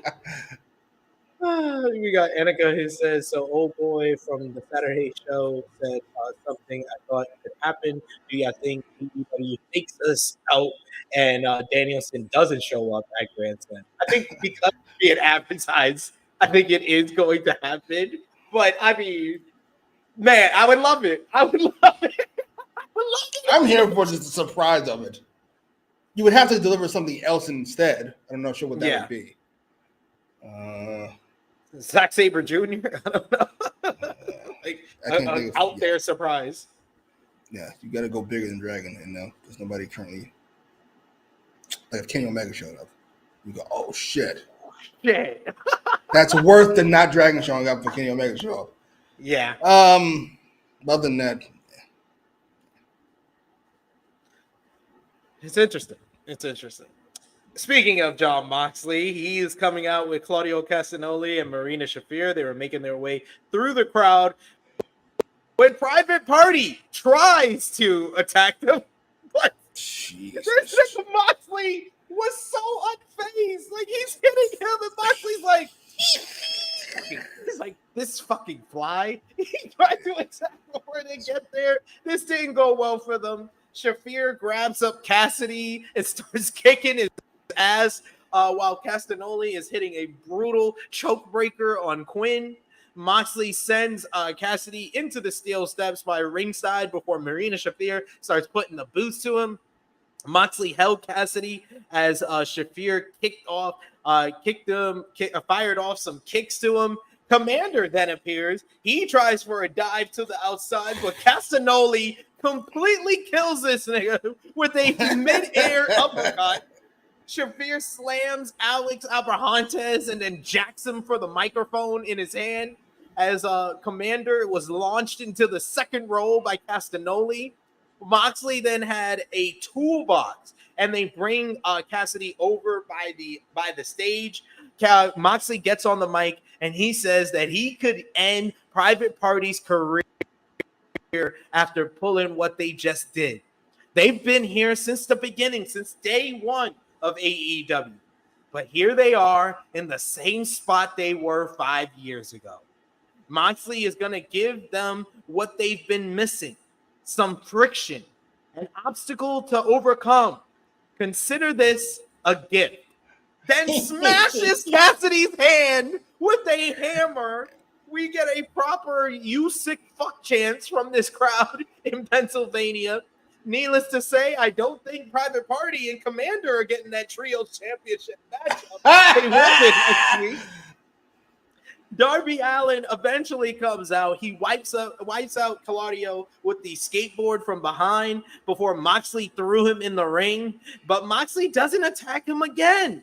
They stare down with one another. Moxley wasn't going to strike him. I love when they cut to Marina Shafir. She holds back Castagnoli like she's fucking the villains, the Thanos' kids in Infinity War. Like, Oh, let him have his Ebony fun. Maw, yeah. Yeah, Ebony Maw. She's like, let him have his fun. And Darby swung the skateboard at Moxley. Moxley bails out of the ring. Darby then gets on the microphone and he axes Moxley when he will realize he's not the same guy he was 5 years ago. He's going to run through Moxley and go on to become AEW World Champion in his home state come Wrestle Dream. Moxley basically laughs at him and says, "This nigga here." his crew retreats up the stage as Darby stares down. This was great. A great go-home segment for next week's matchup. I thought that Moxley and his crew were just fabulous, fucking just world beaters. Claudio came off like a complete badass. Moxley's like this deranged cult leader who just wants to like brutalize all these young guys and just whip them into shape. Marina Shafir is putting on some of the best work of her whole entire wrestling career, and she hasn't said a word. She just looks like an absolute beast. And it's just it's like Moxley's number 2 in all of this. That's the great part of this. She's Moxley's number 2. Like, she's holding back. No, let him have his fun. Let him have his fun.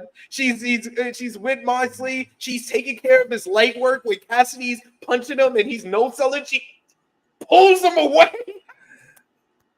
I love this chick. This chick is working it. She's working this gimmick so well. And then Darby coming out for the save eventually after they already got their ass kicked. Darby then finally coming out and saying his little piece before Grand Slam. And like I said before, I think that him noting that Wrestle Dream is in his home state, so it is a better place for him. I wish that he should have just said, like, no, I honestly didn't want the title shot at Grand Slam. I'd rather win it in Washington State. So you know what? I'm going to prove myself to you at Grand Slam before I go on and win the title in my home state. I'd rather him have said that last week to kind of further, like, not let him look like a complete dumbass for believing Moxley. But hey, better late than never. But this was well done. What did you think? Oh, it was highlighted tonight for Rosie's. It did nothing for Private Party. But hey, to be fair, you weren't doing anything anyway. So you got buried, but you were on the ground already. It's no big deal. You'd be all right. Moxley no selling his punches is wild. Getting thrown by a girl, I don't know, 4 inches shorter and 100 pounds lighter is wild. All of this is wild, but we got to build this group up. So fuck it. I'm sorry. This was awesome. I loved every bit of this. Moxley, he did. Which reminds me, there was somebody, I forgot who it was. There was somebody who said the Young Bucks thing doesn't work because they're not playing it seriously. And then now this is working. I forgot who it was. Jimmy, someone else. But now this is working here. I don't know. We'll see. Remind me to get back to that later. Moxley was great. Of course he was. He's the perfect guy for this. He's been here for forever. He's an impossible badass. He looks and acts like a star these days that I haven't seen in a while. The BCC thing didn't work for him. It just didn't. He's so out of place compared to Dragon, who feels like a real fighter. Moxley, who actually is a real fighter, jiu-jitsu, whatever, doesn't feel like it. He just looks like he should be getting beat up by Batman. He looks like some street villain. He looks like somebody who takes his cut off the street. And it works when we're here. Beating people with hammers, fucking up kids. This is great.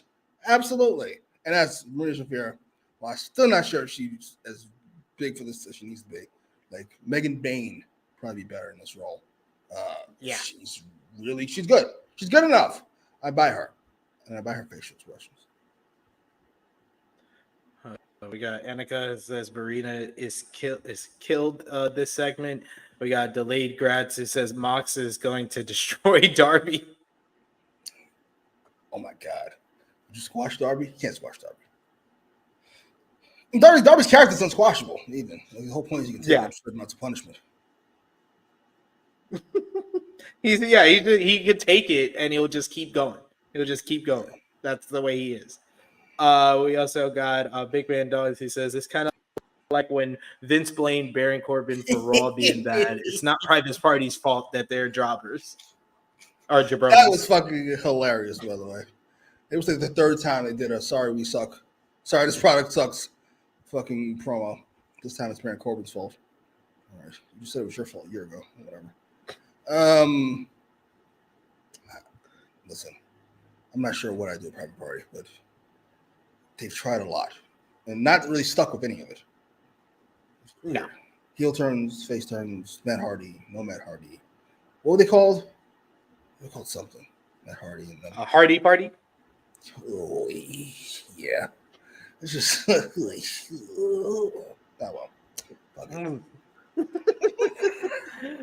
We get a video package of TNT champion Jack Perry driving the scapegoat bus along with his recent TNT title defenses over Christopher Daniels on Collision, as well as Leo Rush last week on Dynamite. And the cops are looking for Jack Perry, apparently.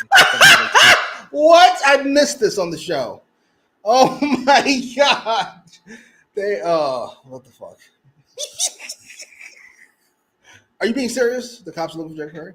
That's what the voiceover, that's what the little, it was basically a play off of his entrance from All Out. Where it was like all vicinities looking out for someone riding around in this black bus that reads scapegoat. What are we doing? Why can't we let this go? Why do we have to keep pretending like he's some hard ass? Let this go. You are the ones that put him on fucking TV and showed us he's not. And then gave him a microphone and further showed us he's not. What are we doing? Let it go. I believe he's a superhero more than I believe he's a badass. He's immune to fire. He's always so fucking. I believe all that before I believe he's the cops are looking for Jack Perry. What are we doing? Come on. Knock it off. Let it go. Please. Please. Please. No, that's right. Okay. Next up, it is Ricochet going one-on-one with the Beast Mortos. We literally said this, I think, after the Kyle Fletcher matchup. We were debating who we would have put Ricochet against in his first matchup, the Kyle Fletcher matchup. It was like somebody big. You suggested, I think, Brian Cage. I suggested Beast Mortos. So they met us in the middle where it was your idea to put him against somebody big. My idea to say Beast Mortos. So they met us in the middle here with this matchup here. And look at that, Tony Khan. Keep watching the Ramble because this was Ricochet's best match since he got here. You get a fast start from Ricochet, who backed Mortos to the corner, only for Mortos to charge with an attack of his own. Ricochet dodged a few more strikes as Mortos was sent outside, where Ricochet took flight with a dive. He does a springboard lariat coming back inside, and then a running shooting star press as Ricochet fired off some kicks. Both men traded flashy arm drags and Hurricane Radas. Both men dodged sweep attempts and had a stalemate with the crowd loudly cheering this one. We get a thrust kick that sends Mortos to the floor as Ricochet tries for a somersault dive, but Mortos catches him, plants him with an apron powerbomb before we go to commercial break. It was all Mortos during the commercial break as he was slapping the shit out of Ricochet. As Ricochet started to mount his comeback with a Tiger Fin kick in the corner, handspring was caught by Mortos, who hit a massive pop-up Samoan drop for a 2 count. Ricochet battled back with a rewind kick, but Mortos was there with a brutal headbutt. Mortos tried for a monkey flip, but Ricochet sent him to the outside. He tried for another somersault dive to the floor, but Mortos, he just bounced off of Mortos. He just caught him on the head, and Mortos, he just bounced off of him. Mortos tried to hoist him up for a power bomb, where Ricochet was able to float over into a code red. Springboard 450 gets him a near fall. Ricochet went up top, but was caught off with Mortos launching him with an avalanche gorilla press slam that had the whole crowd on their feet. Tilt-a-whirl into a spinning backbreaker attempt was countered into a Ricochet snap crucifix bomb. That followed up with the big axe kick to the head as he's down like an axe kick curb stomp, and then he finished him off with vertigo for the 1-2-3. Ricochet once again picks up a victory. He is now 3-0 in AEW competition, and by far, in my opinion, this was his best match yet. Him and Mortos played off well. Mortos was showcased. I want Ricochet to be a little bit more selfish. He should take more of these matches than he has been against Fletcher, Guevara, and Mortos. But I think this was the best balance where Ricochet probably took 60% of the match. It's an improvement on him taking 20% last week against Sammy and then 50-50 with Fletcher. At least he took 60 of this matchup, but Mortos was the perfect base for what Ricochet does. This was awesome, in my opinion. What did you think? Yes, this is easily his best match for me. It's the only match I was interested in. Don't want to see Ricochet fight Ricochet. It's not very interesting, even a little bit. And I'll say this nicely. Beast Mortos this is a good role for him. He should be Lance Archer. This is what he should do. I'm not as high on him as all you are. This fucking middle-aged. I'll be nice. He's fine. He was good here. It worked. Great match. Ricochet felt the closest to a mid-card star as he's felt in a while.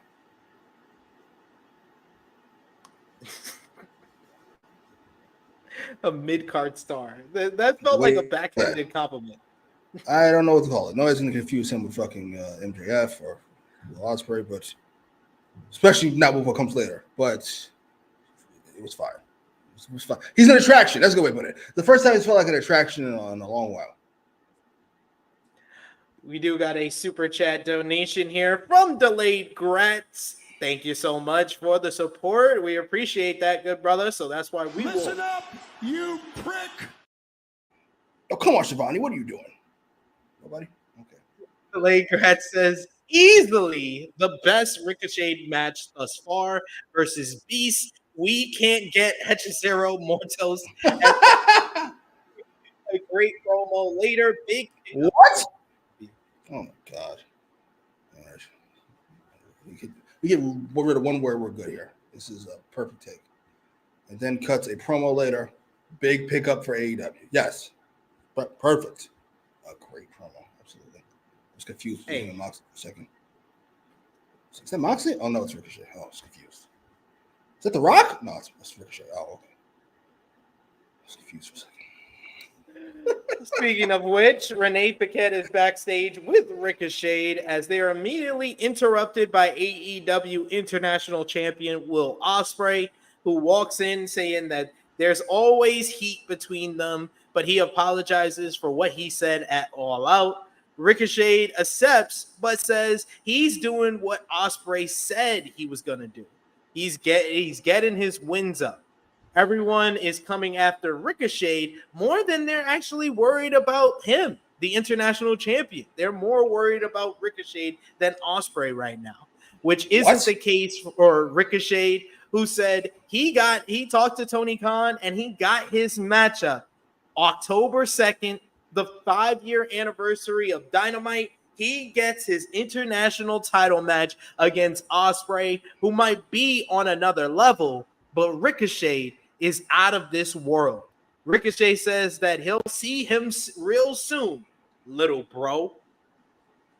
And yes, it was made official in 2 weeks' time, the Wednesday, October 2nd episode of AEW Dynamite, the 5-year anniversary in Pittsburgh, Pennsylvania. It will be Will Ospreay defending the AEW International Championship against his longtime rival and friend, Ricochet.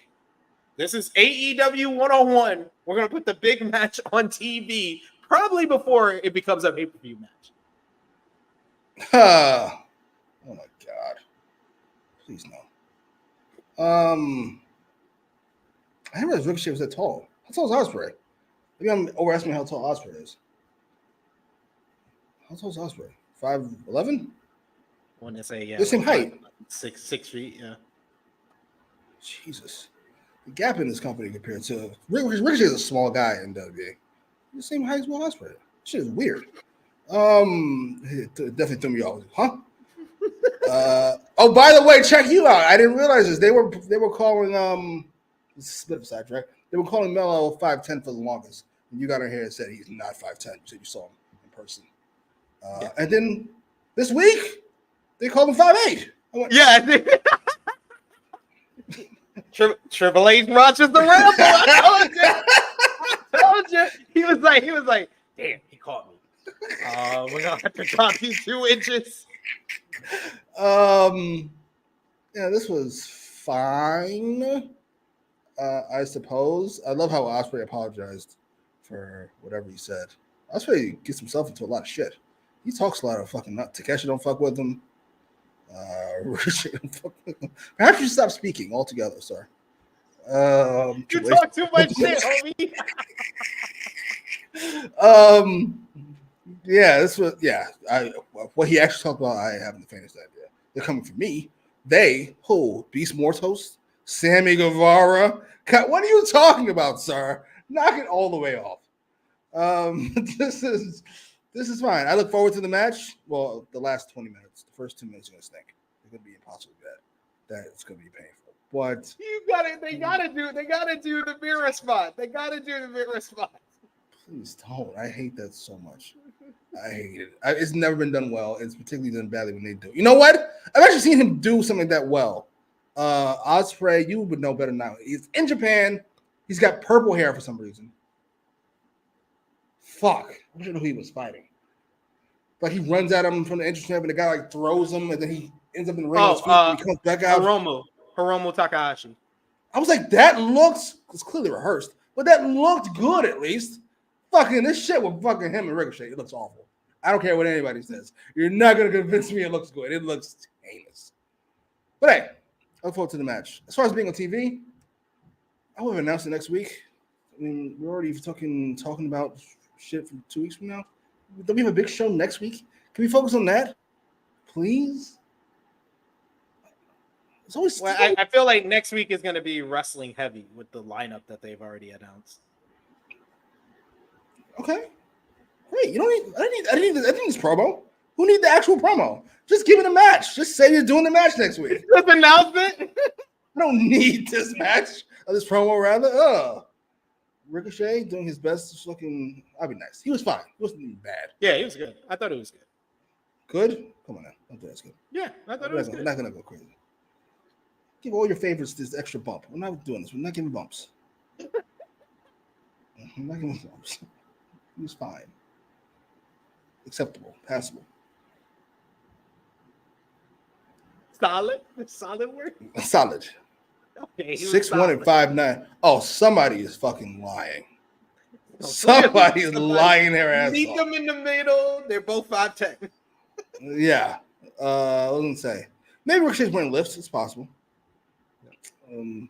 So quite a few in this company already do that. Jericho, MJF. So yeah, maybe, but yeah. He was human and existed. Yes, he was human and he existed. Yes, it was definitely a promo with words. Great job. I hate all of y'all. We get footage from Collision last week with FTR defeating Grizzled Young Veterans, with the Outrunners making the save after GYV made a post-match attack.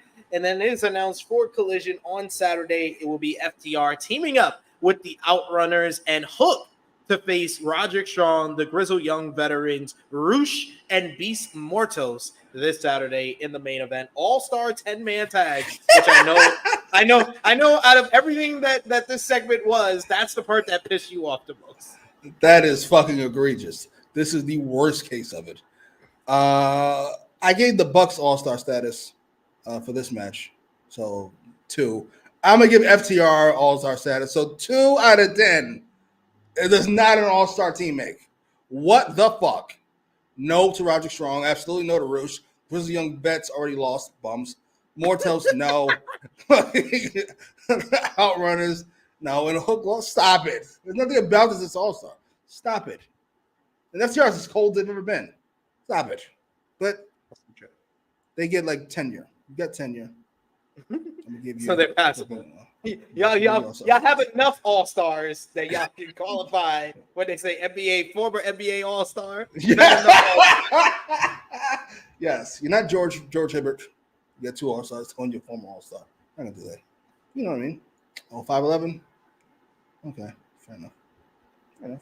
Oh man, we get a video package for Hangman Adam Page about how he had to do what he did because of Swerve Strickland. He says justice delayed is justice denied, and he will have what he wants. And we'll hear from Hangman Adam Page coming up next. This brought out Hangman Adam Page to explain his actions at All Out and last week backstage. Tony Schiavone welcomes Adam Page to the ring. He comes out through the heel entrance tunnel. Schiavone brings up Page, mentioning last week that he would take out anyone who ever defended Swerve Strickland or had his back. Page said that he's watched and listened for a long while, that this moment would come, that Strickland would be gone. Page knew it wouldn't just be Swerve who would have to pay for what has gone down, but those who protected Swerve from Page, who is surrounded by them now as the crowd is chanting, whose house? Swerve's house. After every AEW world title defense, those people cheered for him. He says while he was inside a cage before facing his fate, the fans were cheering for him. While Page was home for 4 months suspended, he remembers all the voices. He remembers a loud voice, one of the loudest of them all, from the commentary desk, and he's talking about Tony Schiavone. I love Schiavone immediately. Is like, what about Jeff Jarrett? What about Jeff Jarrett? As Page said, Jarrett's not who he means. He backed Schiavone into the corner. He's about to go after him when the music of bree woo, bree woo, bree woo hits and Jarrett runs down to the ring. Page pounces him immediately. He sends Jarrett back and forth over the barricade before coming back into the ring. He looks for the buckshot lariat when referees and security have to separate both men. As the brawl is just getting too intense. You get officials and referees coming down. You even get Team TNA, Jay Lethal, Satam Singh. They're out to hold Jarrett back as Page stares him down from the stage. Jarrett grabs a microphone and said that he'll be damned if he allows Hangman to put a finger on Tony Schiavone. An entire dressing room wants to beat the hell out of Hangman. But he says that Jeff Jarrett is at the front of the line. He promises Page that he'll kick his ass if it's the last thing he does in his career. I'm still in shock. I will keep saying this every week. That Jeff Jarrett in the year of our Lord, 2024, is a babyface. And he actually has the fans behind him. And I'm interested in a Jeff Jarrett versus Hangman Adam Page rivalry. At least give them a matchup, a big matchup on TV, maybe a mid-card matchup at a pay-per-view, but it's just something to keep Hangman busy. But Hangman just, his character work, his promo work, he feels like he has more confidence than he ever had before. Like, he just feels like a totally different performer from like 2-3 years ago. He was already a great wrestler, but I think that he's really gotten the character work down pat with this new role. And I think he was good. He was really good in the promo beforehand and then the brawl as well. What did you think about this segment? In the vacuum, this was good. Hangman's a good promo. Jarrett as babyface, while wild. As an over babyface, even wilder. I don't quite understand. All right. This is all great, even the pull apart. We unfortunately got no information than we already had. That's awesome. Last week. So I could dump out all this. I hope to make the match for the anniversary show. Because I don't need a pay-per-view. I do not. Sorry. Glad Jeff's getting this nice little run here, but let's not lose our fucking minds. I would like it if Darby loses next week. I think I put this on a Wrestle Talk article for like predictions of Wrestle Dream matches. Do Darby versus Hangman 2 at Wrestle Dream. Ooh. Because he's one of the people that basically kept him from getting his revenge on Swerve because he lost to Darby. Sure. I don't need a reason for Darby and Hangman. Just the match. Sure. He's like, just give it to me. Just give it to me. Solid. I mean, Big Man Dogs, I hear you, but these things love Jeff Jarrett. I don't get it. I don't understand where this is coming from. When did Jeff Jarrett become over babyface that we give a fuck about? He's old? Is that it? You just last long enough and people like you? It's so weird. It was those promos before the Owen. Him bigging up Dragon? Him bigging up Dragon, the promos before the Owen, his whole connection to Owen Hart, it just got him. Oh, right. Yeah. Right. All right. Whatever. I have not forgiven Jeff Jarrett. For what he did to I forget his name in TNA.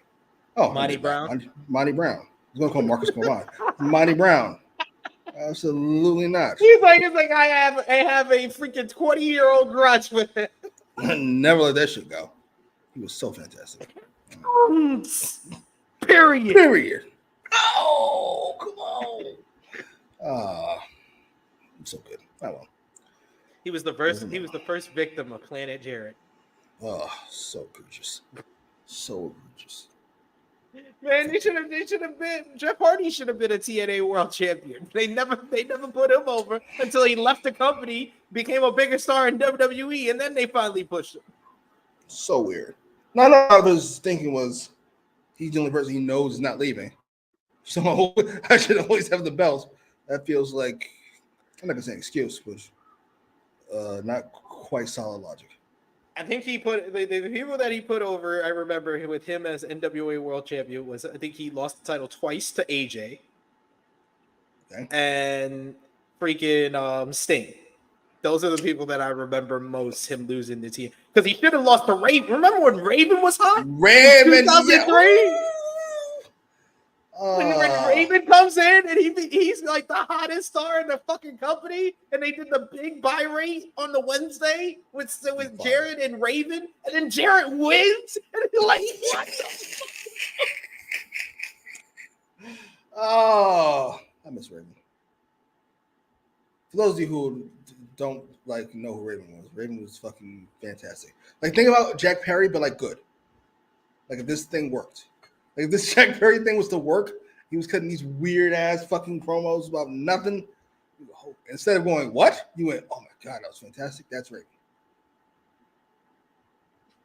I hate you so much. Here to help. I hate this motherfucker so much. What? Sacrificing this world to whatever for the next. What are you talking, sir? Huh? Imagine you went dope. Oh man, here we got Chiller with Chase that says Jarrett's theme gives me bad TNA PTSD, whatever it is.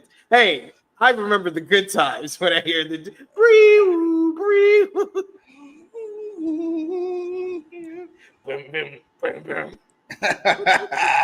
it's not your face. I love it. It's like, what is this? You see the kid. He ain't dead. He ain't The Rock. I love that they edit that part out because they can't say it anymore. He ain't dead. He ain't Jeff. Nobody hear your face. Oh man, he did have a great theme. Whose fault is this? This whole Jeff Jarrett thing. Is this Vince Russo's fault? I think it's Vince Russo's fault. Yeah, Vince Russo. Probably Russo for sure. All right, finally, we had the main event of this show. Will Ospreay, Kyle Fletcher, and Konosuke Takeshita, two members of the Don Callis family and a former member of the Don Callis family, going up against the Elites, Matthew and Nicholas Jackson, the Young Bucks, and Kazuchika Okada. I thought this would be good, but I think the character work and the storytelling made this better for me because first you had this during the entrance. I caught this on the second viewing of this, Jimmy, where you have the two Don Callis family members coming out together and they're even matching. And Fletcher tries to give a fist bump to Takeshita, and Takeshita just walks down the ramp. He doesn't even give him the fist bump. Then Fletcher Fletcher comes out, he gets into the ring, and Will Ospreay immediately gives him a big hug. So you can see that even though these two are in the same faction together, Fletcher is closer to Ospreay. And you have Don Callis on commentary. I think Don Callis has been really good on commentary as of late. He was getting bad at a point a couple of weeks ago, but he's been real good as far as like really establishing the story elements of this whole Don Callis family and Will Ospreay teaming back up with them. Fletcher and Nicholas Jackson start off the matchup with Ospreay quickly in for a double team wishbone PK combination before Nicholas bails out and he tags in Okada. The crowd starts getting really amped when Okada and Ospreay face off with each other, one of the great New Japan rivalries of the last couple of years. But Takeshita immediately wants to tag in to go face to face with Okada, but Ospreay turns him down, which I think that was the trigger point for Takeshita to be like, I don't fuck with this nigga. We get a pump fake attack in the ropes from Okada, who hit a shoulder tackle before Ospreay kipped up and dusted it off. Snap Hurricane Rana from Ospreay, who backed Okada to his corner, where Takeshita slapped him hard right on the back of his neck, which had all the bandaging to get the tag in, and they have a little stare down. The Elite attack during the argument, and we get a triple slingshot senton into a pose on pose with the Elite posing in the ring. They then pose outside of the ring after they're taken out by the babyface team. That delay led to a triple baseball slide and slingshot crossbody. Takeshita still snarls at Ospreay as they go to commercial break. Back from break, Ospreay fought free from the Elite's corner as Fletcher makes the tag in and he starts running wild. Snap dragon suplexes on the Bucks. Fletcher hits a running corner kicks and a brainbuster onto Matthew Jackson. After a double takedown, Okada tagged in and cuts off Takeshita from making the tag as Fletcher was going hit some uppercuts and he answers with the Michinoku driver. Takeshita basically is shoving Ospreay's hand away so he could get the tag in and finally get his hands on Okada. He takes out Okada with the Takeshita line and a deadlift brainbuster. A diving senton off the middle rope gets a 2 count as Okada flipped out a Blue Thunder Bomb into a DDT. The Bucks come in and they take out Fletcher and Ospreay. Takeshita fought off all three as some miscommunication from the Elite led to Takeshita hitting a sit-out fireman's carry on Okada, followed by a running sliding double drop kick. Super kick party from the Bucks, but Takeshita no-sold it and turned him inside out with a double clothesline, only to get dropped by a drop kick by Okada as we got a reset. Okada baited Takeshita into the corner and hit an air raid crash neck breaker for a 2. We go to another commercial break. We come back from commercial break. Takeshita is still being isolated. The Bucks hit a risky business, followed by Okada hitting the arm breaker top rope elbow drop. They then do a little pose down where they look like they're going for the Rainmaker pose, but they flip off the hard cam. We get a EVP trigger is avoided by Takeshita. The Bucks are lifted into a double German suplex by Takeshita. He then, Takeshita finally makes the hot tag to Ospreay reluctantly. Ospreay comes in and hits Pip Pip Cheerio to take out Matthew. Handspring, Pele kick, wipes out both Bucks. Standing Sky Twister press for a near fall for Ospreay, but Okada avoided the Os Cutter into a super kick party from the Bucks. Hung up over the top rope. Nicholas hits a double stomp on Ospreay and flings him backwards into Matthew for a sit-out powerbomb. I was like, that's a great double team move.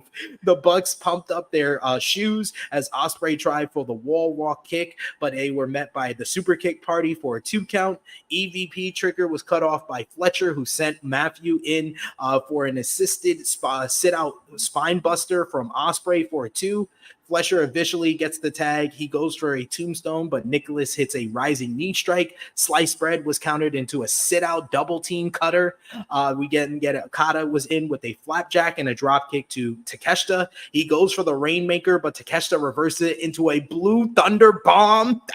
he hits that so smooth. He did that at All Out. It looked great here as well. Then he hits a somersault dive onto the Bucks. Back inside, we get a sit out face buster from Nicholas, who hit a moonsault on Takeshita to the floor. But before the Bucks wanted the TK driver, Fletcher is able to wiggle out. He hits a twisting tombstone on Matthew for a 2 count. Nicholas makes the save. Fletcher caught a super kick, and Ospreay flew in and hits a hidden blade on Matthew. They then lift up Matthew and hit the Aussie Open finisher, Coriolis, on Matthew for the 1-2-3, with Fletcher getting the pin this week once again. The United Empire Tron plays as we get the music for Fletcher as the Don Callis family picks up the victory here. Callis applauds his men. He looks at the Tron and he's like, shrugs it off and is clapping it up for them. Ospreay offers a handshake to Takeshita, who basically paintbrushes him before Callis is like, all right, guys, just raise your hand. Just raise your hand. They then get into each other's face afterwards before Callis separates them, realizing that they have to focus on next week. But man, I love this match. This was great. This is great because it sets up so many different things that it looks like we're going to get Takeshita basically going full on against Ospreay, and Ospreay basically seems like he's trying to slowly pull Fletcher away from the Don Callis family. Then you also got the Takeshita and Okada of this, and this was a great kind of preview for the Young Bucks versus Ospreay and Fletcher, which I'm really convinced that's going to be a great matchup. But this was so well done as far as storytelling, as well as character work and the in-ring work. Thumbs up for me. I love this match. What did you think? It was a really good match. Takeshita is a star for me, Rose of Ease. I can't believe how much better he is than I'll say everybody except Ospreay. Oh, he had to tone it down for this match. But doesn't matter. He should. He fucking should. You do too much anyway, or fucking frankly. Anyway, we'll be stuck on there. He put his guy over at the end because he loves Cal Fletcher and he's got the stroke. So, goddamn it, we're gonna get this Cal Fletcher push, whether you guys like it or not. Whatever. Hey, Fletcher's been good. And he's getting over. The crowd at one point chanted, "We want Kyle," when he was about to get the hot tag. This crowd chanted, "Fucking, this is awesome." During Jericho and Orange Cassidy, they chant a lot. I'm not taking this crowd seriously, but all. Big Man Dawes brought it up. I wasn't bringing it up. I almost forgot Okada was in this fucking match. Good job on Okada for fucking getting paid again. He's been working his ass off recently. So he's like, you know what? I'm taking the day. I got 5 of the people in this matchup. I'm gonna take the night off. I'm gonna take today. This was an actual main event. We've had a few of these this week. I'm pleased. Cody and Solo, Bailey and EO. I don't give a fuck about. Well, the Cody and Solo was the opener. It's the main event, as was EO and Bailey. I mean EO and no, Damian Priest and Dominic Mysterio was the main event. I don't know what happened after that. I know EO and Bailey had a main event, 2 big stars, 2 former champions. Could be in a WrestleMania match, but we did it here. Good job. And then we got this one. Good job. No, you can't do that. You can't do that, Skip. You can't you can't say the opener and then the second to last match is the main event. You can't do that, Skip. Good job. You can say they did not have main event on Raw. They did not. Good job. They had the main event in the wrong spot on both shows. We can go with that. Yeah. This one felt big. Don't want to say anything. You know what? Even Matt Jackson didn't bother me. Once where I thought Matt Jackson was out of place. Everybody everyone played their role really well. It feels like the Bucks are like caring again a little bit more than they did before. Feels like they're caring again. This is words that should not be uttered. Fucking about national TV wrestlers. I feel like they care again. What the fuck is going on? When did we stop caring? They're very much like the 2000 Lakers, where they're the champions, but they only turn off the switch if on certain occasions. So Nick Jackson is Shaq, and Matt Jackson is Rick Fox. You should care all the time, sir. You're not good enough to not care. You should care all the fucking time. I liked all of this, including Don Callis at the end.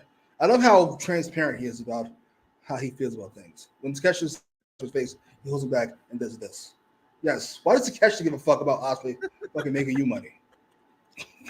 Do they care about any of this? It's so good. I'm here for it. Yeah, this is really well done. Like I said, I thought there was two great matches on this show, but I probably enjoyed this one more because of the character work and the storytelling, especially from Takeshita and the teasing of Takeshita and Okada. A Takeshita and Ospreay rematch. I am all here for that. Please and thank you. After their Revolution matchup, I would love to see that later this year. So, yeah, I really enjoyed this one. But we got Annika says, "Don't do Rick Fox like that." 2000. You Hearts Grant. I'll go as low as you'd like me to go. Won't be low enough for Matt Jackson. You let me know. Samaki Walker. No disrespect, sir. No disrespect. We made it to the end of AEW Dynamite this week. Thank you all in the chat. Thanks for the super chat donations. Final call for super chat donations. If you will, you want to show some love, hit the $sign before we end the show off. But always, we want to hear from you guys of your thoughts on AEW Dynamite. So let us know your match of the night, your MVP, your LVP, whether you gave the show a thumbs up, thumbs down, thumbs in the middle, and out of 10, what did you give the show? I love that everybody's just naming random rankings. Next, you're going to get, if anyone knows how to spell it, Slava Memphadinko. Devin George is a crazy shout. The team was full of all-stars. He was the only one who was sticking out like a sore thumb. Jimmy, for me and you, for the September 18th, 2024 edition of AEW Dynamite, thumbs up, thumbs down, thumbs in the middle in 3, 2, 1. Thumbs in the middle from Jimmy. Thumbs up from me. Out of 10, what did you give the show, Jimmy? 6.5. I thought the matches were better than last week, but last week had the show-long narrative of Moxley. Kind of has this week. And yet an opening match that was 56 minutes for sure for Orange Cassidy. That is unacceptable. Unacceptable behavior, along with the booking of the women's division. Come on. Can't do it. Yeah, I probably would have had this higher if it wasn't for the booking of the women's division, but I gave it an 8 out of 10. I give it an 8 out of 10. I really enjoyed Ricochet and Beast Mortos. Loved the main event. Jon Moxley and the new Combat Club. That's a great angle.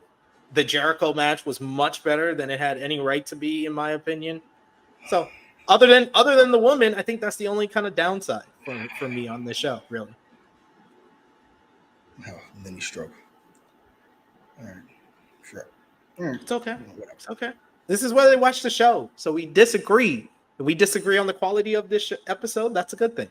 But are you looking forward to next week's Grand Slam? I gotta be honest. No. I will say I did agree with the one comment that we got that this feels like the weakest build to a Grand Slam. Yeah. It's like I love what they're doing with Moxley, but him wrestling is my least favorite part of any Jon Moxley thing. Dragon and Nigel, that could be fun. The tag match. Listen, it's fun having Kyle Fletcher at 6 minutes, but like now he's going to be a 2-man, a 4-man rather. So you get 30% more fucking Kyle Fletcher. Yeah! Oh, please stop! Please fucking stop! It's the scream. It's the scream. Man. I was like, I noticed the screams a lot more than I did before because of Jimmy. Every time he hits a move, he's like. We get it. You're a babyface. Shut up. It's the one big match. Big match is strong. Another match. Mariah May against who? Yuka Sakazaki. Jesus fucking Christ. You know when we had Dragon and fucking Hook versus Roderick Strong. Oh, this is Grand Slam. Where's Dragon and fucking Omega? What is going on here? Do you not remember? You don't understand. Sitting in the crowd, I'm thinking. I'm watching Dragon and Omega to open the show in New York. The show's going to do 1.3 million or how many fucking people it's going to do. And Punk hasn't come out yet. And we're going to get MJF. This is going to be the greatest thing ever. And now here we are, how many years later? Just 3. oh, wait, a Britt Baker shirt. Britt was in the main event, and that was just... Even last year had it had MJF and Samoa Joe after a good build. It had Eddie and Claudio. Oh, right. Moxley versus Phoenix was on that show. They had the Saraya and early timeless Tony Storm on that show. Oh, here we go. Yeah, this feels like the weakest build just because the 2 matches that I'm looking forward to the top three matches. Like I said, I thought the 6-man on this show was a good build to get me a little bit more excited for Ospreay and Fletcher versus the Bucks. Nigel versus Bryan was I think in a vacuum that's going to be great. That's just going to be full of emotion. It's going to be great. And Moxley and Darby I think will be great, but just the way they got to those last 2 matches, it doesn't make me as invested as I would have been. That's fair. I mean, let's be on the better side of Moxley matches. It's Darby. He's going to bump around like a maniac. Moxley's going to be the monster, so to speak. Yeah. The tag match, you're taking away Takeshita. How can this get you more excited for the match? How does that work? No Takeshita? Because Ospreay's in there. Ospreay's working with the Young Bucks. I'm good with that. Oh, all right. I forgot your Young Bucks, man. I thought it was everything in the whack. Yeah. Fair enough. What was your match of the night, Jimmy? Who cares? Moxley and company. No, what was your match of the night on this show? You can give Moxley MVP. What was your match of the night? I am protesting against fucking the whoring of matches over promos. I'm against this, but okay, I'll even give you promo of the night. Promo of the night and match of the night first, though. Main event. Takeshita was fucking splendid. I give it to the main event as well, even though Ricochet and Beast Mortos close second. Honorable mention there. Promo of the night. Moxley and company beating up niggas and fucking breaking their thumbs so they can't vote. They're eating the dogs. They're eating the cats. They're eating the pets. Promo of the night. Yeah, I'm gonna give it to Moxley. The segment of the night was Moxley and company beating up the Private Party. MVP for the show, I'm gonna go co-MVP for Ricochet because this was the best he's looked, and Takeshita. What about you? I'm struggling between Moxley and Takeshita. I already gave Moxley promo. Why get Takeshita match? You know what, Takeshita? You deserve all the love and more, sir. You should be world champion right now. Instead of who's the world champion?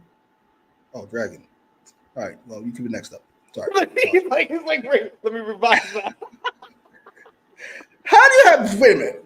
Why do you have? Good point, Attica. Why the fuck is Swerve and fucking Mercedes not on the show? Why do you take out MJF if Garcia's not going to be here? Yo, where is Garcia? Why haven't we seen Garcia? It was funny because someone from Sports Illustrated hit me up. It was like, oh, this Garcia angle at All Out felt like a goodbye for Garcia. And I was like, nah, I didn't get that. But now I'm starting to feel like it was. Oh, shit. You know what? Hey, I guess you can give it a shot. If so, that's a hell of a goodbye. Yeah. Props to you for not. They let you go off like a star, like an absolute star. You didn't even have to jump. It's weird. It's weird how that works. What's the difference between Garcia and Ricky Starks? That's weird. That's interesting. Ricky Starks is better promos. He's fine in the ring. I mean, there's a couple of differences I can think of, but you know, we're not getting into that. Not gonna get into it. LVP for the show, Jimmy. Stop talking to Swerve, Tony. LVP? Dummy. Sorry. Women, 30-minute Orange Cassidy match for sure. Call me. Dummy. I'm sorry. I said if you got a good deal, I would stop calling you dummy. I saw the deal. The deal's fine. It's not good enough for me to not call you dummy.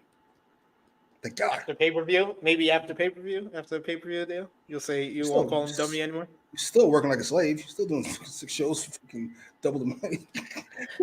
I got double the money.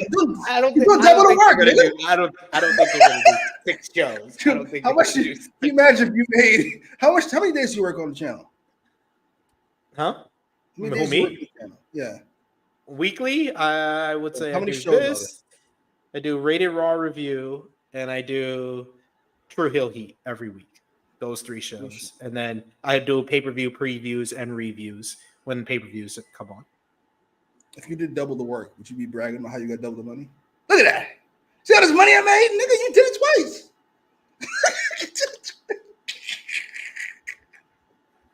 I'm sorry. I'm sorry. It's fine. This deal's fine. This guy's ridiculous. I hate it so much. I'm going to give LVP to Private Party. Oh. Yeah. Yeah. Yeah. They earned it. Jimmy. See you, nigga. Then what? Fucked up. Jimmy, let everybody know where they can follow you on social media. What you got going on your channel? At Jimmy Macram on Twitter. I don't really post anything. I just watch people argue. And at Jimmy Macram on YouTube. We watch TV shows and movies, including The Bear, which I will finish editing halfway through, being halfway through. And it'll be finished sometime this week. Halfway through, being halfway through. Never heard that. Yeah, we might have to, Attica, we might have to add Private Party, Isaiah Cassidy punching Jon Moxley to our reel of clips. Moxley, what are you doing? What you talking about with us? Like, what we doing? You can follow me on the Twitter machine at TrueHillSP3. You can follow the gang, Facebook, Twitter, Instagram, TikTok at True Hill Heat. Patreon.com/True Hill Heat, $3 a month. Get you exclusive content. The best place to support us when we are not live here as well. Go to True Hill Heat Sports and Entertainment and subscribe over there. We're only like 2 subscribers away from 700 subscribers over there. We got our Power Book 2 Ghost Season 4 reviews every Monday with me and Miss Chrissy Love. I'll be having reviews of Bel Air as well as The Boys. I finished The Boys today. That finale. I'm just like, Butcher, you're an idiot. You're a fucking idiot. What do you want? No deals. No compromise. Idiot. You ruined it. You ruined it. We would have been good. Malcolm X Butcher. I'm here for it. No compromise. Absolutely not. This motherfucker. But yes, I'll be reviewing that over on the Sports and Entertainment channel. We also got our NFL Sunday watch parties as well, so join us for that over there. So yes, best time to subscribe over there. And of course, I will be back here live on Saturday, 11:05 a.m. Eastern Time, the True Hill Heat flagship podcast. Myself, the True Jaw Josh, Miss Chrissy Love, and we got special guest Mark Hoke going to be joining us to discuss this week in pro wrestling, WWE, AEW, New Japan, some Stardom, some TNA. Y'all know the deal. And I will be live later on tonight on the Fightful main channel for the ROH post show. So join us over there. But for Jimmy, it is me, your True Hill Phenom SP3. This has been AEWramble, episode 164, rounding third before we go home for that Grand Slam next week for the September 18th, 2024 edition of AEW Dynamite. We're signing off until